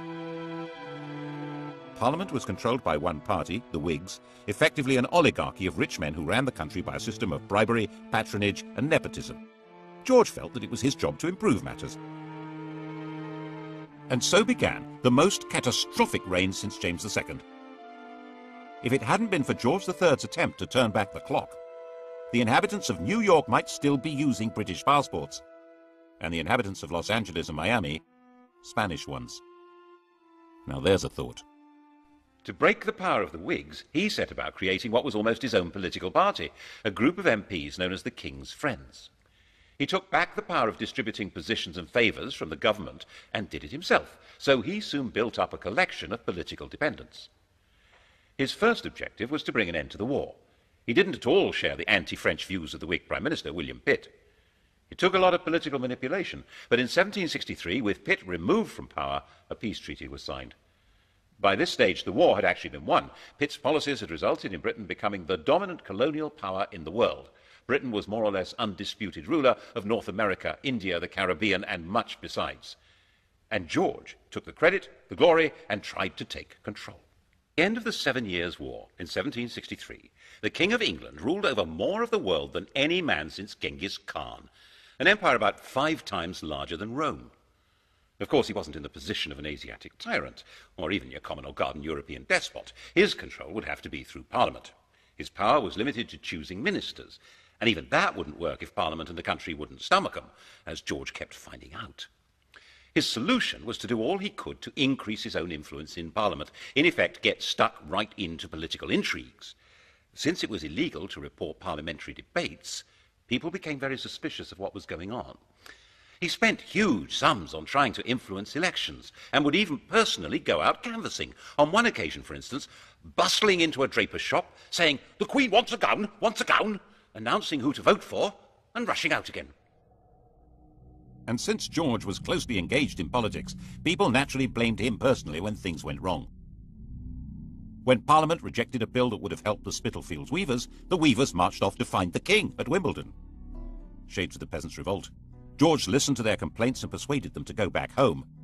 But when they realized he wasn't going to help, they rioted, and he personally ordered out the troops. He said he would put himself at the head of the army or do anything else to save his country. He also had a hand in creating the notorious Stamp Act of 1765, which tried to make the English colonists in America pay a tax on paper. This was the moment at which the whole language of politics began to change. One Virginia colonist declared, "Caesar had his Brutus, Charles I his Cromwell. May George III profit from their example." The Cromwellian revolution of the previous century had certainly been driven by the connection between taxation and liberty. The issue now was that the 13 English colonies in America had their own governments, run by their own local oligarchies, and raising their own taxes. The idea that they could be taxed by the oligarchy in London, headed by the king, was totally outrageous. They would have no way to influence what was done or what they had to pay. Colonists who supported the government were threatened by their compatriots. Some were tarred and feathered. And by the time the act came into effect, there wasn't a single person who'd accepted the job of commissioner to collect the tax.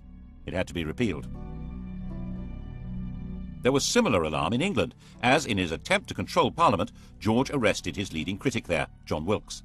Mobs rioted in the name of Wilkes and liberty and threatened the king. Wilkes was released, and it was established that there was a legal right to report and criticize what happened in Parliament. But by 1770, he had created the political system he wanted. The political parties had collapsed, and he had a docile chief minister, Lord North, with a parliamentary majority through whom he could run things the way he thought they should be. George liked running things. Popularly known as Farmer George, he took a very close interest in modern farming methods, developing animal breeds and new crops. These were the same modern farming methods which, by enclosing common lands and creating large self-contained farms, were breaking up village communities all over England and creating a new class of half-starved, landless wage labourers. Bad harvests didn't help, nor did a collapse in trade. The colonists in America were showing their anger by refusing to import anything from Britain. Lord North decided the best thing to do was repeal all the taxes on them except for a symbolic tax on tea. 3 years later, he arranged another act of Parliament to try to help the East India Company sell more tea in America, and radicals in Boston retaliated with a symbolic tea party, at which men dressed as Native Americans dumped the tea in the harbour.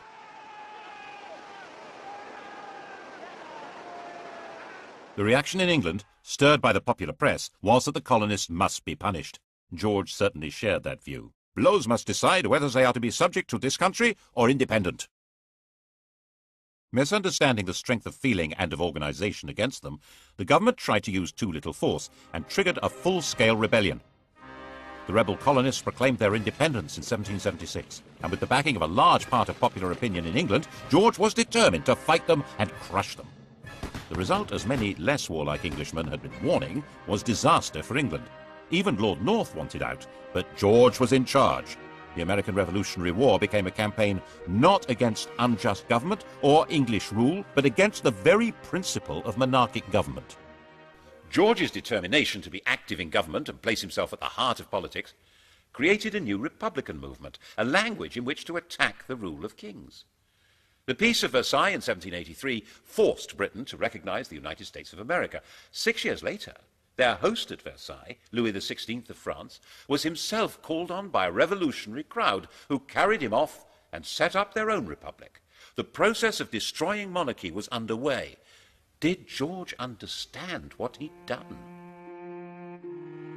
He certainly fretted about the American disaster, and perhaps it was his own sense of failure that made him display signs of mental disturbance in 1788, talking incessantly and behaving oddly. His doctor thought making him bleed would help. When that failed, the Prince of Wales took over the treatment. The Prince of Wales was 26 years old, a dashing if rather fat man about town, and in the grand tradition of their Hanoverian ancestors, King George and his son hated each other. The prince lived in the house bought for his mother, the Duke of Buckingham's magnificent home near St. James's Park. It was still called Buckingham House. He liked it so much he eventually built a rather dull palace round it. When he came of age, he'd set up his home in Clarence House, taken his seat in the House of Lords, and set about being a thorn in Daddy's flesh, partly by opposing his father's ministers and partly by his wildly extravagant social life, in the course of which he secretly married a glamorous widow, Mrs. Fitzherbert, after a passionate wooing process that included theatrically stabbing himself to safely produce as much blood as possible. The marriage was illegal. He wasn't allowed to wed without the king's consent. It was also significant that the lady was a Roman Catholic. In 1780, anti-Catholic rioters stirred up by Lord George Gordon had taken over London for a week. Eventually dispersed by troops on the king's orders, the Gordon riots ended with 290 people dead and 25 ringleaders hanged. Not, of course, Lord George. Prinny, as his friends called him, spent his time in gambling clubs, in the company of dandies like Beau Brummel, and put much energy into building the bizarre and spectacular pavilion in Brighton. That's where he was when he heard that the king was mentally ill, and he hurried off to Windsor to take over. 28 years old, he was going to be regent. When the king saw his son, he physically attacked him. He threw Prinny against a wall. The poor boy burst into tears. There was then a huge political battle over what powers the regent would be allowed to have, his own bunch of politicians led by Fox on one side and the king's led by Pitt on the other. Fox's supporters saw Pitt as a sort of fungus with as many arms as an octopus, growing on and taking over the royal dunghill. And the Prince of Wales brought in his own physician to treat the king or torture him.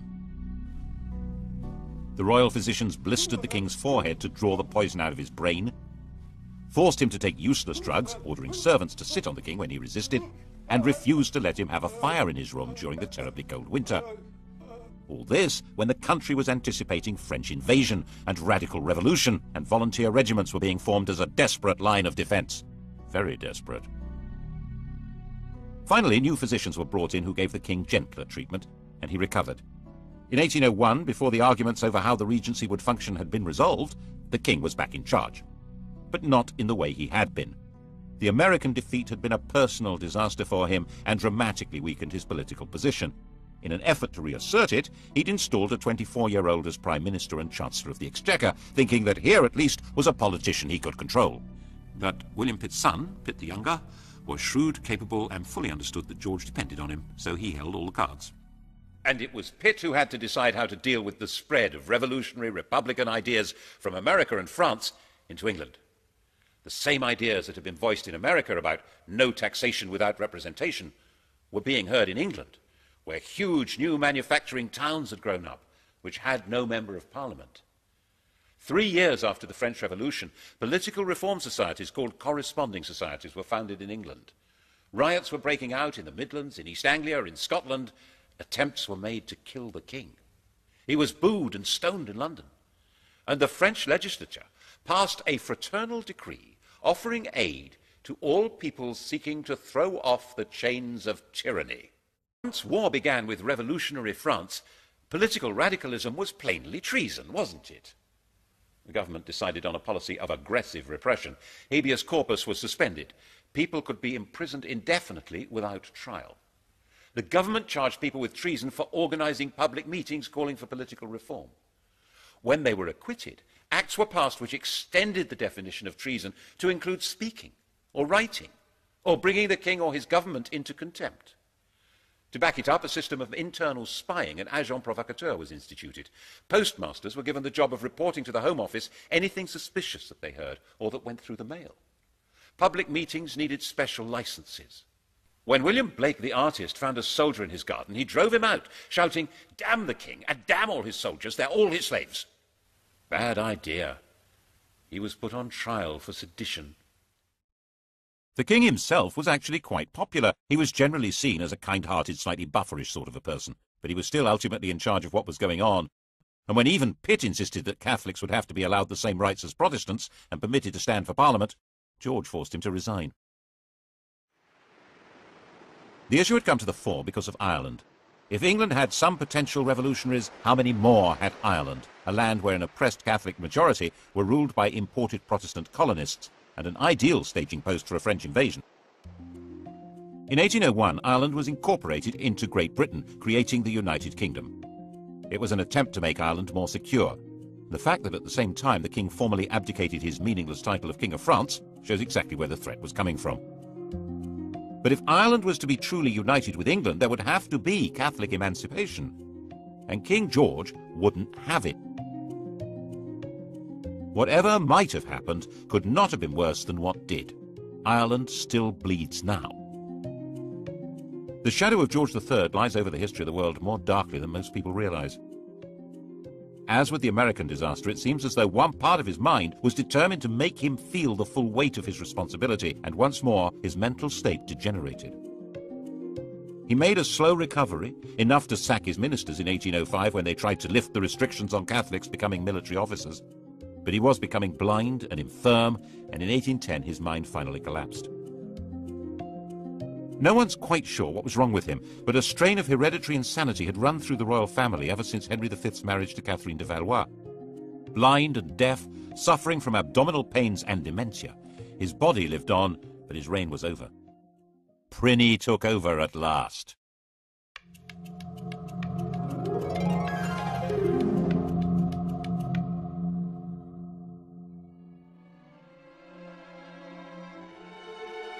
By this time, European monarchy had been transformed. The enlightened despots had fallen. Napoleon's empire had swallowed them up, replacing them with dictators from his own family or under his control. Even Hanover had been overwhelmed. The Tsar still survived, but Napoleon was about to invade Russia. Britain stood virtually alone. And in Britain, the ancient principle of the royal prerogative was now in the fat, clammy hands of a gambling, massively indebted, roly-poly dandy with a passion for show and splendour. But the military genius of Wellington and Nelson didn't need a king to guide it. So under his uninspiring, even ridiculous leadership, Napoleon was defeated and the decrowned heads of Europe were brushed down and put back on their thrones. Why, the ruler of the United Kingdom even became King of Hanover. Prinny had been against everything his father stood for, but now he was in power. He suddenly adopted all his father's political principles, especially his determined opposition to letting Catholics have civil rights and to any reform of Parliament. Elections were basically a farce, with some MPs representing constituencies with almost no voters, and the vast majority of people unrepresented. The king thought this was fine. Lots of other people didn't. And this became a desperate issue in the years after the Napoleonic War. There were thousands of unemployed ex-soldiers. There was an agricultural depression, made worse by the terrible summer of 1816, and there was increasing unemployment due to the use of new machinery. And the Prince of Wales's appetite for luxurious silverware and furniture grew mountainous. Graffiti appeared saying, "Death or the Regent's head." At the end of 1816, there was a full-scale riot in London aimed at setting up a radical government. The next month, the Prince Regent's carriage was mobbed on his way to open Parliament. The grim apparatus of repression was revived. The death penalty was restored for unlicensed public meetings. Printers of seditious material were to be seized. There was plenty of seditious material. The Prince Regent was a laughingstock. The flood of caricatures and satires was unstoppable. His extravagance was spectacular. A few years earlier, the government had agreed to clear his huge debts on condition that he made a legal marriage. The victim selected was his cousin Caroline of Brunswick, a charming, friendly and unassuming young lady who was also a bit of an exhibitionist. He spent the wedding night drunk. After 9 months to the day, Caroline gave birth to a daughter, but by then her husband had long abandoned her. He devoted himself to the pursuit of motherly mistresses and treated Caroline with a cold brutality which really defined his personal style. He was more of a pasha than a regent, and the Brighton Pavilion made that declaration loud and clear. George III finally died in 1820, having notionally reigned for 60 years, the longest reign until Victoria. And he was 81, the longest life of any British ruler so far.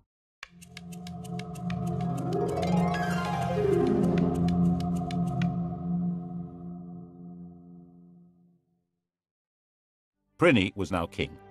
His wife Caroline now decided to come to England from her exile on the continent and take her place at her husband's coronation.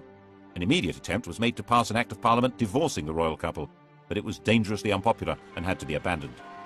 She turned up for the coronation at Westminster Abbey, but the door was closed in her face. The coronation, fabulously expensive, was performed in complete privacy. She went away broken-hearted and died less than 3 weeks later. Her body was to be returned to Brunswick for burial.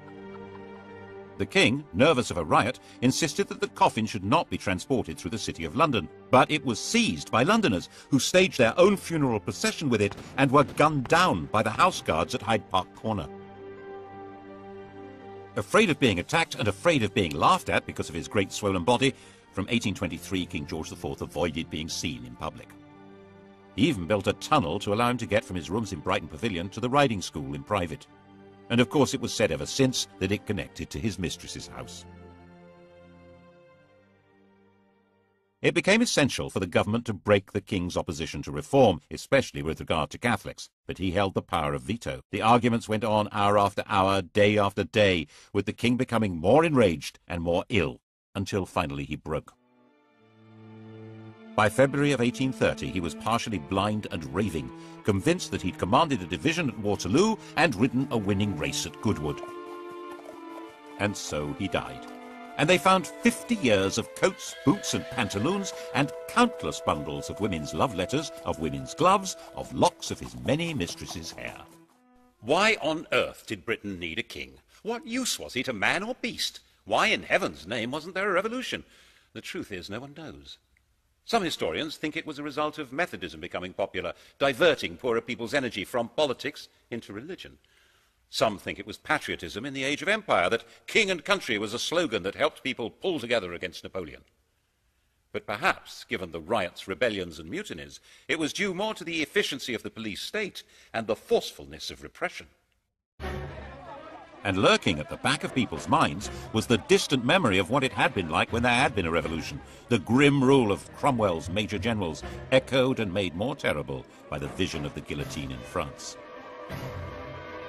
Always keep a hold of nurse, for fear of finding something worse. Despite George's enthusiastic sexual enterprise, he had only produced one legitimate child, and she died in childbirth. The heir to the throne was his brother William, who was 54.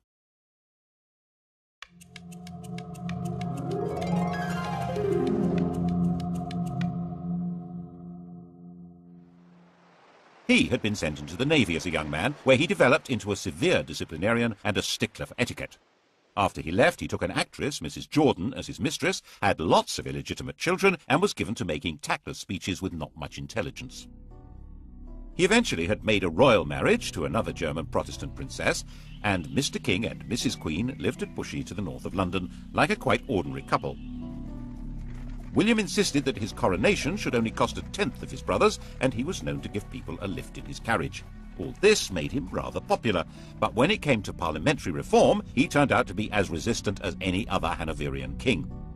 By now the popular pressure for changing the voting system into something more representative was virtually irresistible, giving more men the vote, having MPs for the new towns and secret ballots. This would give the Commons more power, so the House of Lords was resisting it, and William sided with them. By 1832 there seemed a real possibility of civil war or revolution. It's possible that if the royal family were part of the aristocracy, as in every other country with a king, that would have happened. But the king and queen had their family roots in Germany, and there was no natural alliance between them and the great aristocratic families. William was weak and was forcefully persuaded to give way, and Britain was started on the road to democracy. After the Reform Bill of 1832, with no more rotten boroughs and greatly reduced scope for electoral corruption, it was no longer possible for the king to play politics inside Parliament to the same extent. The monarchy would now be forced back into its constitutional box, and it was no longer sufficiently dangerous to be worth the trouble of a revolution. When he died in 1837, William's legitimate children were already dead. The heir to the throne was the daughter of his brother Edward, a young girl of 18. She would make a demure and pretty little queen who could leave the business of running England to the professionals. Couldn't she?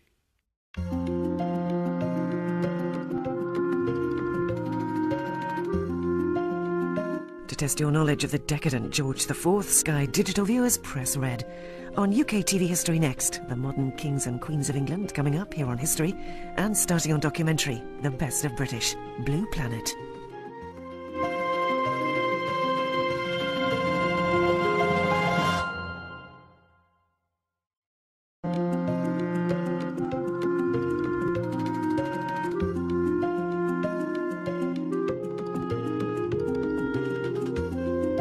The story of the kings and queens of England is more surprising than you might think. It's a fine drama, 1,000 years of tales of lust and betrayal, of heroism and cruelty, of mysteries, murders, tragedies, and triumphs. Oh, you're probably thinking that applies to medieval kings, all right, but this programme's about the modern monarchy, from Victoria to the home life of our own dear queen, and there's not much of that sort of thing going on here. Oh, really? Keep watching. What, you may wonder, did lust have to do with the matronly Queen Victoria? Well, she was young once, and her husband, Prince Albert, gave his name to more than just a bridge, a concert hall, and a memorial. No other British royal has a body piercing named after him. And we can't show you where the ring goes in a Prince Albert, you'll just have to guess. Kept Victoria happy, 9 children. And this isn't only a collection of royal trivia for the tabloids. We can reveal for the first time on television that the present Queen's grandfather, George V, actually took over the running of the country, secret personal rule, for a few days in 1931. He believed it was the only way to save the country from revolution. Most of the papers relating to this are still hidden. How much do we really know about what goes on? In 1867, Walter Bagehot wrote a book on the British Constitution which said that it had 2 parts, the efficient part and the dignified part. The dignified part was headed by the Queen. It was a piece of theatre whose only purpose was to make people feel loyalty. The actual power was entirely held by the efficient part, which he said was a secret committee called the Cabinet. Everyone believed Bagehot's book. The government encouraged people to believe it. So did the royal family, then and now. Well, they would, wouldn't they? The truth has been rather different. Obviously, when the 18-year-old Victoria came to the throne in 1837, she wasn't in much of a position to try to run the country. She'd had a rather odd upbringing. Her father had been a brother of George IV and William IV, but he died when she was a baby. Her mother was a straight-laced German princess who was determined that her daughter should not be part of the disreputable life of the court, or murdered, as her mother thought possible, by one of her terrible uncles who wanted the throne himself. She was brought up in isolation in Kensington Palace, which in those days was rather cut off from London. Her main interest on becoming queen was to finally cut free of her mother and supervisor and move out of her mother's bedroom. And when she was 19, she fell hopelessly, utterly in love with her first cousin, the 20-year-old younger son of the Duke of Saxe-Coburg-Gotha. He's excessively handsome. Such beautiful eyes. My heart is quite going. He certainly tried hard to look good. That notorious ring piercing, if it did exist, no one can be quite sure, was attached to a chain to assist in smoothing the line of his breeches. They married in 1840. She wasn't hugely popular at the time. Headstrong, willful. She actually blocked a change of government because it would have upset her domestic arrangements. The Prime Minister, Lord Melbourne, had given her the wives and daughters of his own supporters as the ladies of her bedchamber. When his Whig government fell and Robert Peel came to power, Peel insisted that the Queen should replace at least some of the ladies so that the court wasn't a complete one-party state. Victoria refused. Peel felt forced to resign, and Melbourne came briefly back to power.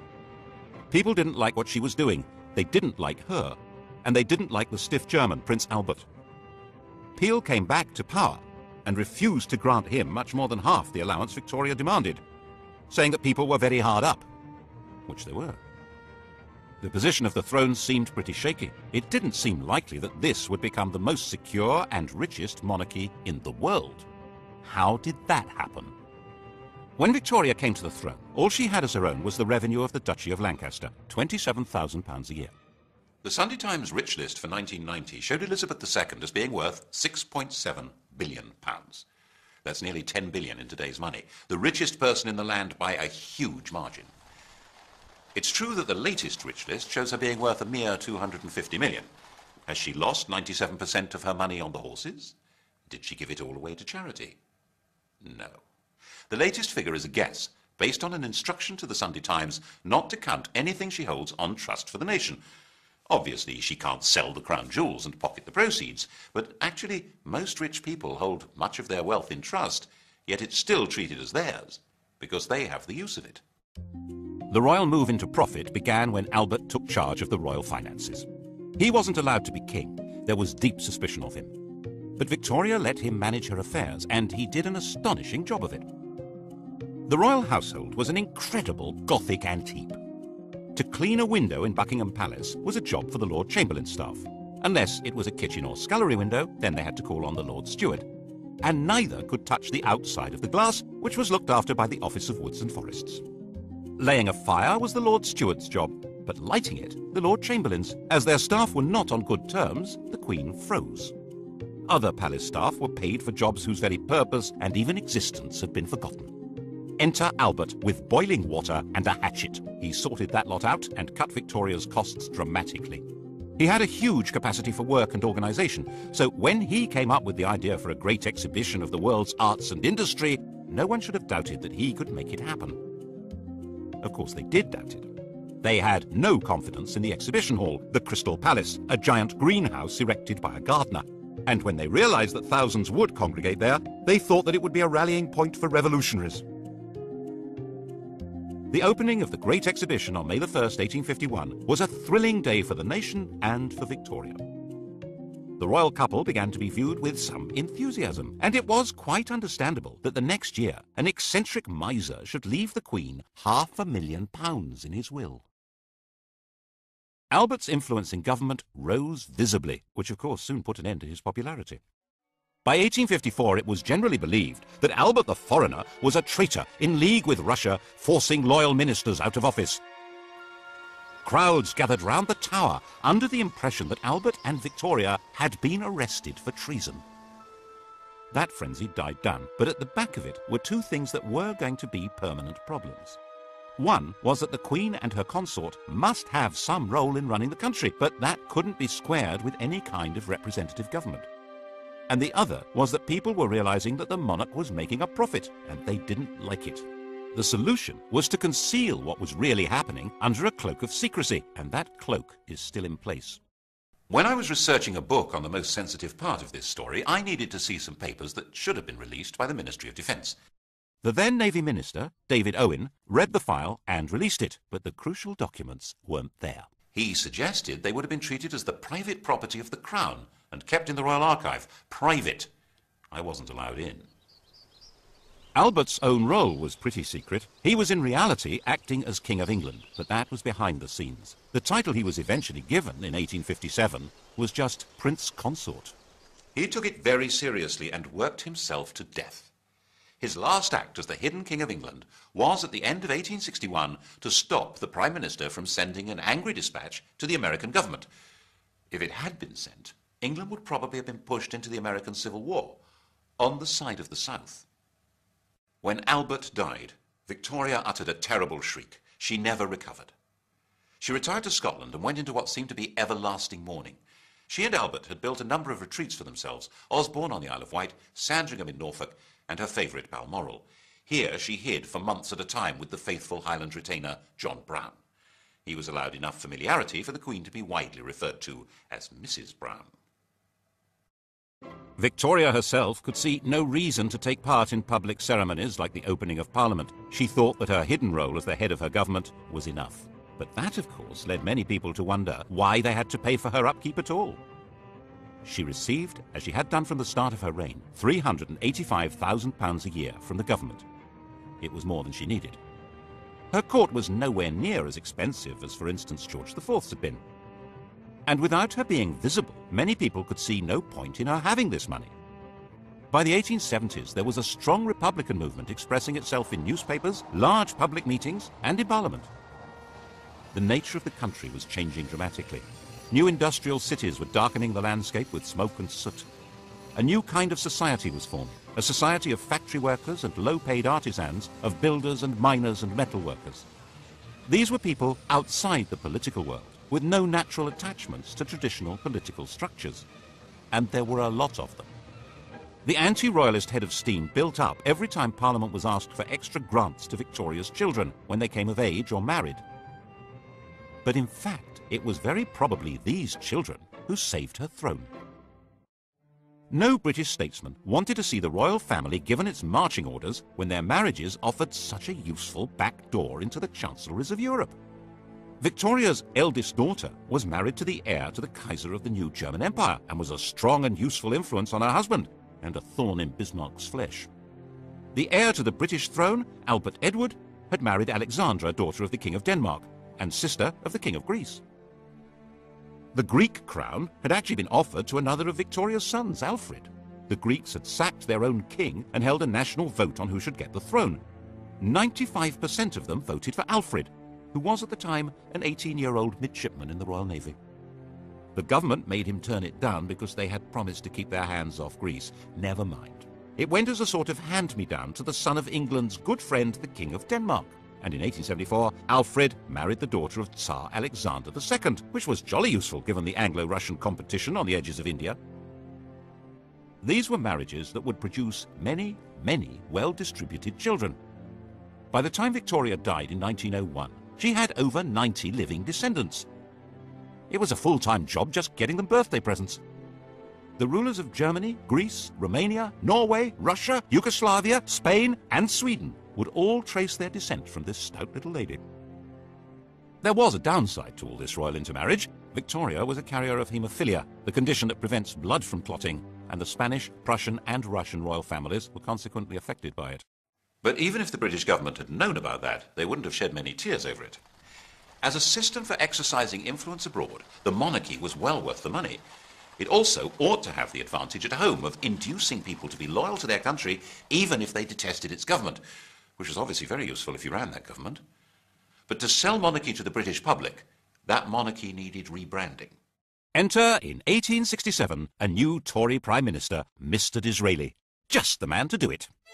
He flattered, flirted, and lured Victoria out of mourning and back to public life, creating her Empress of India, turning her into the Queen Empress. Britain was now a world power with an international trade that dwarfed all others. Its navy dominated the oceans, and its empire expanded on the simple principle that trade follows the flag. And if the Union Jack is flying in each remote corner of the globe, then other flags aren't. The problem was for a small country with a very small army to rule ever more of the Earth's surface. That rule couldn't be maintained by force. It required the consent of the governed. And the grand theatricality of Disraeli's Victorian imperialism invited people throughout the empire to take pride in being subjects not of a bunch of industrialists and politicians, but of a prim and matronly great sovereign. Victoria became the logo of the British Empire. Her portrait spread all over the world, thanks especially to the introduction of postage stamps. Her statue would appear in virtually every ambitious town and city of the British Empire. And where there was no statue, there would certainly be a Victoria Street, or Victoria Park, or Victoria something. The whole process came to a glorious climax in her Golden Jubilee of 1887. The great processions in London of representatives of her dominions were followed by an eruption of ugly public halls, clock towers, fountains and statues, disfiguring public spaces over about a quarter of the planet. By the time Victoria died, hardly anyone even remembered that her throne had once seemed endangered. And she'd reigned so long, 64 years, that hardly anyone could even remember any other sovereign.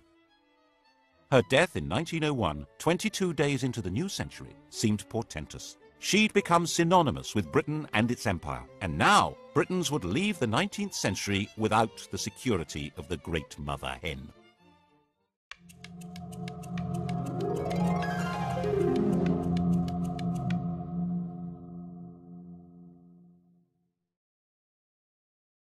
Victoria would cast a long shadow. Elizabeth II, coming to the throne 51 years later, would be the first of her successors who had no personal memory of her. Her oldest son, Albert Edward, the new King Edward VII, was already 59 years old. The funeral of the Queen Empress and Edward's coronation involved a huge invention of traditions and ceremonies. And in this atmosphere, it's not surprising that Edward was granted an annual allowance even greater than Victoria's. A few voices said that it was unnecessary for the king to have as big an income as Andrew Carnegie, the Bill Gates of his day, but no one took much notice. Edward had been given a miserable and oppressive childhood. Victoria had measured him by the impossible yardstick of her hero worship of the perfect man, his father. Naturally, young Bertie had rebelled. Of course, his first visit to a prostitute shocked his parents deeply. It happened to be followed by Albert's fatal illness, which Victoria had inevitably blamed on her wicked son. She had arranged his marriage shortly afterwards in the hope that domestic discipline would rein him in. Princess Alex of Denmark was beautiful, but she was also deaf and dull company. With nothing much else to do, Bertie had become the living epitome of the life of the Belle Epoque. A life of champagne drinking, cigar smoking, horse racing, gambling and entertaining showgirls and pretty married ladies. He was naturally drawn to the company of outsiders, not just shady characters, but Jews and Catholics, bankers and foreigners, and he was outspokenly outraged by the casual racism of the empire. Because a man has a black face and a different religion than our own, there is no reason why he should be treated as a brute. He sat on a commission on working-class housing and even invited a member of the working class to stay at Sandringham. Admittedly, the man in question was an MP and a fellow member of the commission, and he had to eat in his bedroom because he didn't have the right clothes to come down to dinner. But still... By the time Edward came to the throne, he was a big, fat old man with a social conscience and a comforting mistress, Alice Keppel, who understood him perfectly. Edward saw himself as something like a nursery rhyme monarch, magnificent and jolly, caring and helpful. In 1903, completely ignoring his government, he went to France and started negotiations for a treaty that would become the Entente Cordiale, isolating Germany. He detested his nephew, the Kaiser. He persuaded the press and then the government to back a treaty which guaranteed that if Germany attacked France, Britain would go to war. So that's what happened in 1914. He determinedly resisted any increase in democracy in Britain and was a firm opponent of votes for women. The crunch over his reactionary views came when Lloyd George planned to introduce old age pensions in 1909. To raise the cash, there would have to be new taxes on income. The Tory majority in the House of Lords voted down what was called the People's Budget, and when the Liberal government drew up legislation to take that power away from the Lords, they voted that down too, obviously. So the Prime Minister told the King he needed to create about 250 new peers to swing the vote. Edward was not enthusiastic. Would he actually defy the government? In May 1910, in the middle of the battle, he died. In 1910, Edward's 44-year-old son George inherited the throne.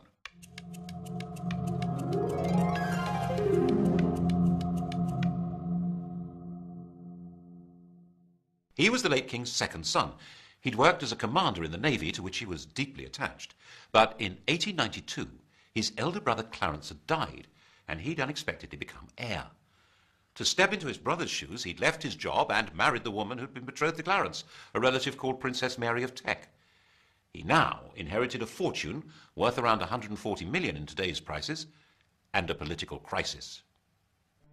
As part of the deal with the government to pass the budget and cut the powers of the House of Lords, it was agreed that the Crown could stop paying any income tax. In return, the King would pay for his own trips abroad. The new constitutional deal drew the teeth of the House of Lords. Whatever the elected government in the Commons decided to do, it now could do. The only possible break on its power was now the King, and the question was, of course, whether he would ever exercise it, and what would happen if he tried.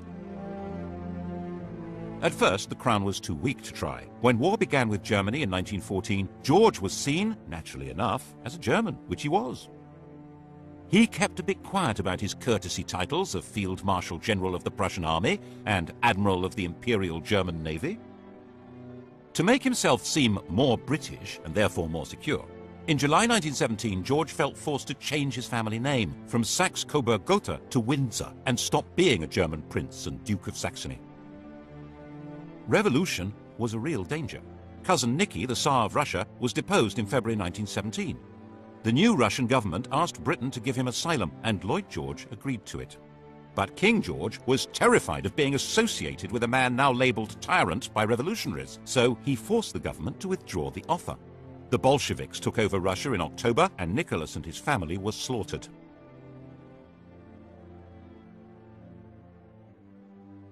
To protect the king's reputation, it was put about that Lloyd George had refused to rescue them, despite the king's pleading. Then in November 1918, a German revolution forced the Kaiser, Cousin Willie, to abdicate, and Germany gave up the war. The whole political landscape had been transformed. There had been 6 emperors when George was crowned. By 1925, he was the only one left, and his world was not exactly safe. Most of the Southern Irish were committed Republicans. Attempts to hold that country by force were disastrous, and in 1922 the Irish Free State had come into being. King George had lost a considerable chunk of his kingdom. The wealth of the royal family continued to grow, due largely to Queen Mary's enthusiasm for collecting valuable trinkets at special prices. The Romanovs hadn't been allowed to join the British royals, but a substantial chunk of their jewellery did. People began hiding their treasures if the Queen was coming to call, as she would hint strongly that she expected to be given them, and sometimes take them anyway, so that embarrassed aides had to quietly return them later. In 1924, Ramsay MacDonald became Britain's first Labour Prime Minister.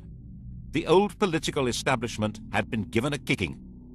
No one knew where this might lead. And then came the Wall Street crash of 1929 and financial disaster. The government needed huge loans, which were conditional on cuts in unemployment benefit and the pay of public servants and the armed forces. The Labour cabinet wouldn't do it, and MacDonald went to the king to resign. George was pretty sure this was a decisive moment. If these harsh policies were forced through by Conservatives, class war would probably break out. Everything, including himself, might very well be swept away. So he refused to accept the resignation. He persuaded Ramsay MacDonald that it was his patriotic duty to stay on as the leader of a new coalition government to force through the cuts. That way, they were more likely to be accepted. This was an extraordinary exercise of royal power, and it wasn't over yet. When the cuts were announced in September 1931, the entire Atlantic Fleet went on strike. This was the most powerful military force in the world, and it was gathered at Invergordon. There was total panic in the Admiralty. Mutiny! The intelligence services warned that it was a communist plot and that the sailors were going to march to London, rallying all the disaffected, including the police, on the way. The financial markets went into a tailspin, and the Bank of England was forced to stop exchanging pounds for gold, going off the gold standard. The Admiralty drew up plans to bombard the mutinous fleet from the land and sink its own ships. And the king decided he had to save the navy and the country. He knew sailors. They weren't revolutionaries. They just needed to be spoken to in the right way. In complete secrecy, he took control, appointing a retired admiral to deal with the situation. Admiral John Kelly was not appointed by the government or the Admiralty and was instructed not to report to them, but directly to King George. He offered the sailors a deal. If they sailed back to their home ports, the king would see to it that their grievances were taken seriously and they would not be punished. It was a sensible approach, and it worked. But all evidence of the king's role and Kelly's appointment was hidden. We're not supposed to know what power royalty can wield. Of course, the bit about mutineers not being punished was a lie. Once the danger was past, the leaders were identified and quietly removed. The following year, 1932, King George gave the first Christmas radio message. He was now a presence in homes throughout his empire. The empire had changed its form, of course, and in 1931 the dominions, the white bits of the empire, Canada, Australia and so on, had become legally independent of Westminster. They were the Commonwealth, and the sovereign was its institutional core. As part of his programme to make the monarchy seem British, and so he hoped more secure, he decreed that his children need not marry partners of royal descent. This would indeed transform the position of the monarchy, but not in the way he expected. In 1936, when George was 70 and dying, his doctor, Lord Dawson, decided to ensure that the death would not be reported first in the vulgar evening papers. You've heard of Lord Dawson of Penn. He's killed any number of men, and that's why we sing, "Oh God, save the King," from Bertrand, Lord Dawson of Penn. Lord Dawson met the Times' deadline by giving the king a fatal injection, called a whiz-bang. George was told he would soon be convalescing in Bognor. His last words were, "Bugger, Bognor." The Times was told he'd said, "How is the Empire?"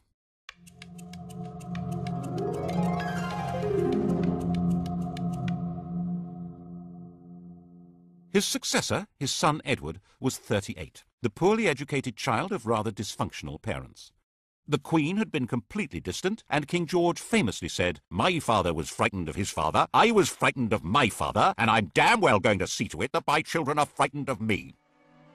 Edward had escaped by travelling widely, and as the world's most eligible bachelor enjoyed affairs with a number of married women, culminating in the love of his life, the twice-married, elegant American Wallis Simpson. At the time of Edward's succession, the affair was in full swing, and her husband had resigned himself to a divorce. The British press completely censored the whole subject, while the rest of the world was fascinated by it. Edward insisted that he was going to marry Wallis and make her queen. The Prime Minister and the Archbishop of Canterbury said the country wouldn't stand for it. Were they right? Probably not. Edward was actually pretty popular. He wanted to go on the radio and appeal to the nation, but he wasn't allowed to do that. He was told it would be unconstitutional. Without a written document, the Constitution is what the government can get away with. They had their reasons. These went beyond the court gossip that Wallis was said to be a lesbian, or a man, engaged in a sadomasochistic relationship with Edward. The crucial issue wasn't even that the head of the church shouldn't marry a divorcee, or that secret investigators had reported that Wallis Simpson had 2 other lovers, a car salesman and an Irish peer.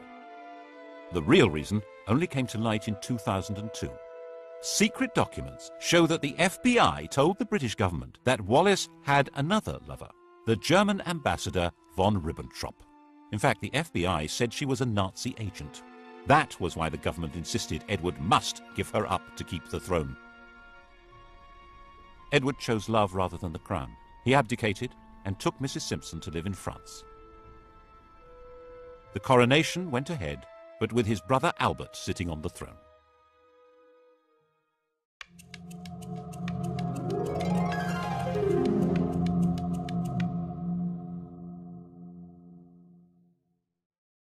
Albert was crowned as King George VI.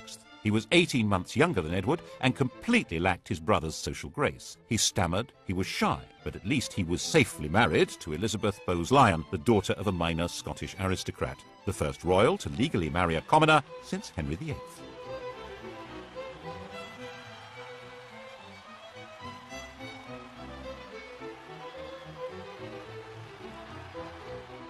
George didn't have much in the way of winning ways. But his wife, enraged at what Edward had done, was determined to help him through. She arranged speech therapy to cure his stutter. But when war with Germany began in 1939, they were not seen as a rallying point for patriotic fervour, especially as they had publicly supported Neville Chamberlain's appeasement of Hitler. When the royal couple visited the first bomb sites, they were booed. George VI and Queen Elizabeth, that's the woman we remember as Elizabeth the Queen Mother, refused to allow themselves any doubt as to the outcome of the Second World War. When Buckingham Palace was bombed, the Queen said she was glad. It meant she could look the East End in the face. At least it meant the royal couple wouldn't be booed anymore when they visited other people's bombed-out homes. Actually, while they spent their days in London, they retreated for the night to Windsor, which was considerably safer. Nevertheless, they did have one really narrow escape. As the war went on, the royal couple became more and more identified with Churchill as the spirit of Britain, dogged in their determination to see Nazism defeated. When the victory celebrations came in 1945, it seemed natural that they should revolve around Buckingham Palace. By the time of his premature death from smoking in 1952, this shy country gentleman and his queen had gone a very long way to restoring the monarchy to its central place in British life. It had vanished virtually everywhere else. There had been 16 monarchies on the continent of Europe when Victoria died. Now there was only Sweden. Monarchs were restored to Belgium, Holland, Norway and Denmark, but as a pale shadow of the old European royalty.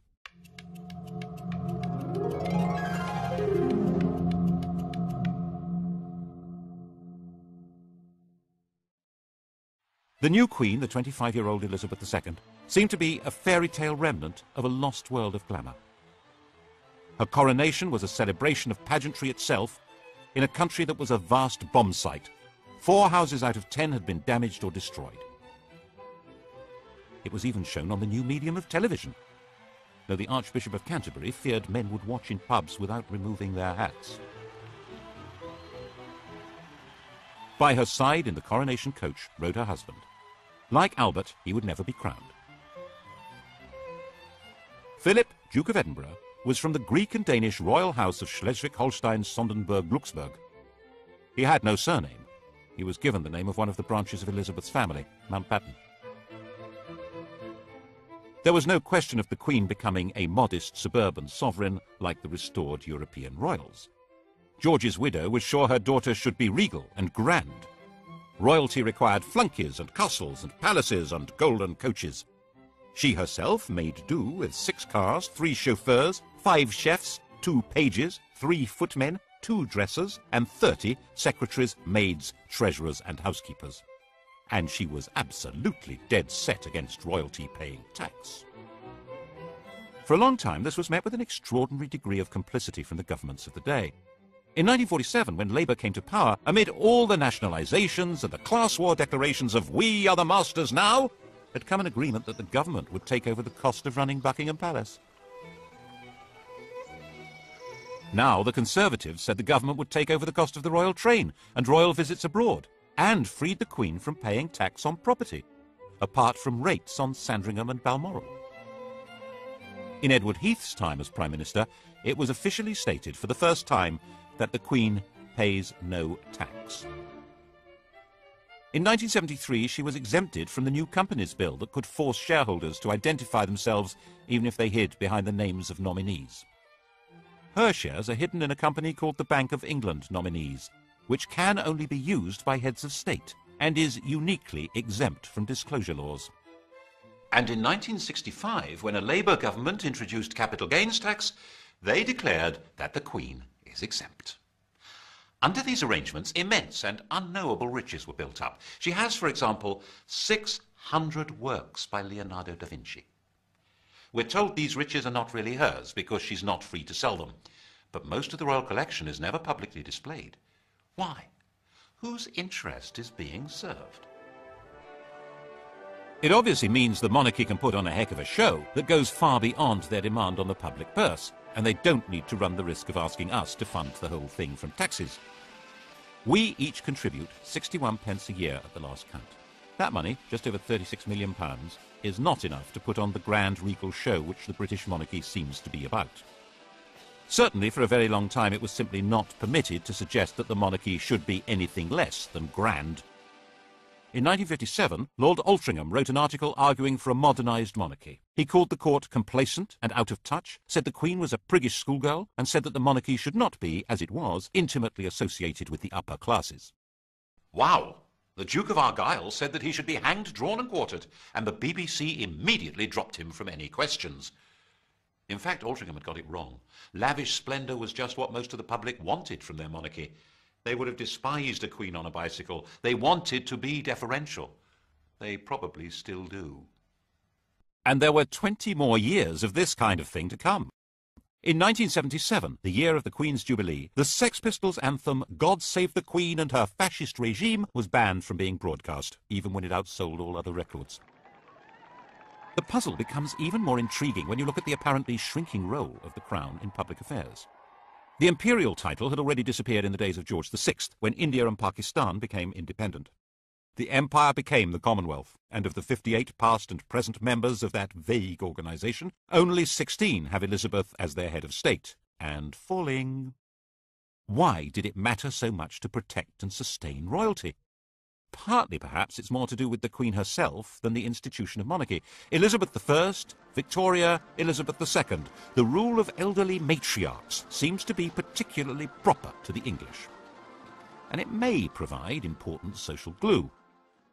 As the population of Britain became more heterogeneous, with substantial immigration from Commonwealth countries by people who feel excluded from political life and often from the legitimate economy, perhaps there was a hope that the Queen would be a focus of patriotic attachment. After all, she's the linchpin of the Commonwealth, its graciously enthusiastic figurehead. And promoting the image of a glamorous and golden royalty above and outside politics that is synonymous with Britain may be a very useful way of creating legitimacy for a state that might otherwise look rather shabby. The last great moment of this Mrs. Camilla Parker Bowles, Alice Keppel's great-granddaughter. Diana said that on the honeymoon he was more interested in reading 8 books by Lawrence van der Post than in her, and he wore Charles Camilla cufflinks.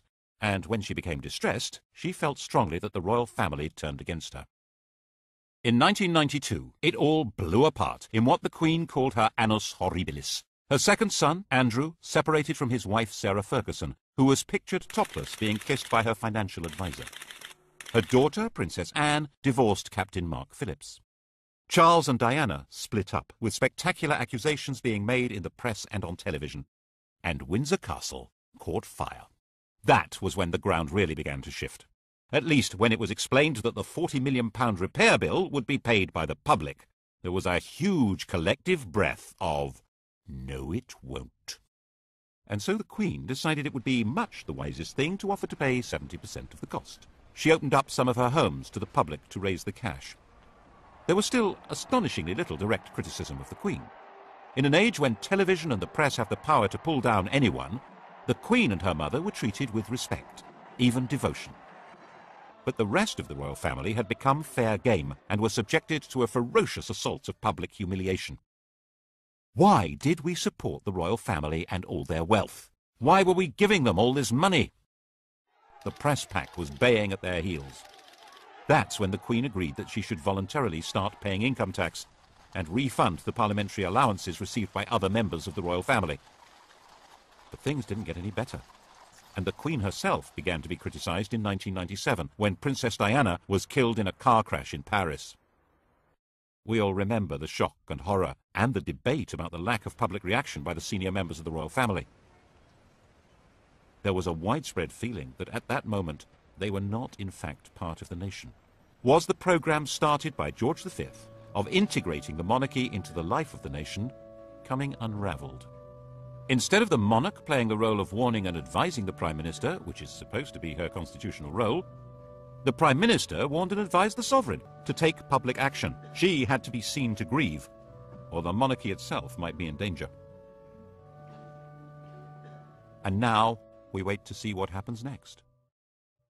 The heir to the throne and his mistress are forever tainted with the image of the princess that was publicly destroyed. The Queen is an old lady, with a reign that begins to rival Victoria's in length. Can anyone be certain that the country would accept her son as king? There's always been a bargain at the heart of monarchy in this country.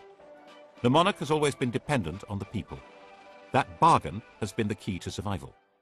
It began when William the Conqueror realised that he and his friends couldn't actually run a country where they didn't speak the language, or know the laws, traditions, or even the geography.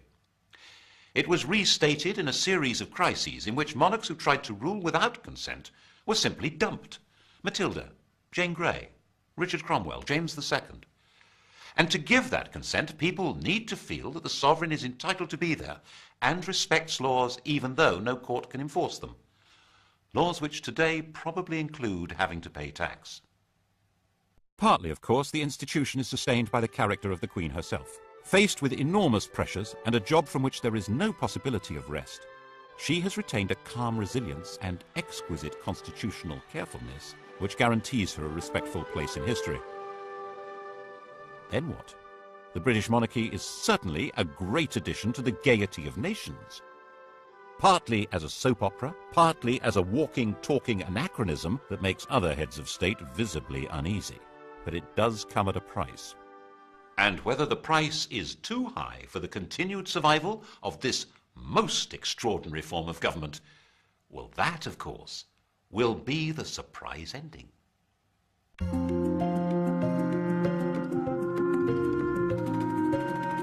Spend this Sunday evening exploring ancient Egypt, beginning with Michael Wood's Top 10 Sites. That's tonight from 6. Coming up, the story of the strongest, sharpest blade that's ever been made, a decisive weapon.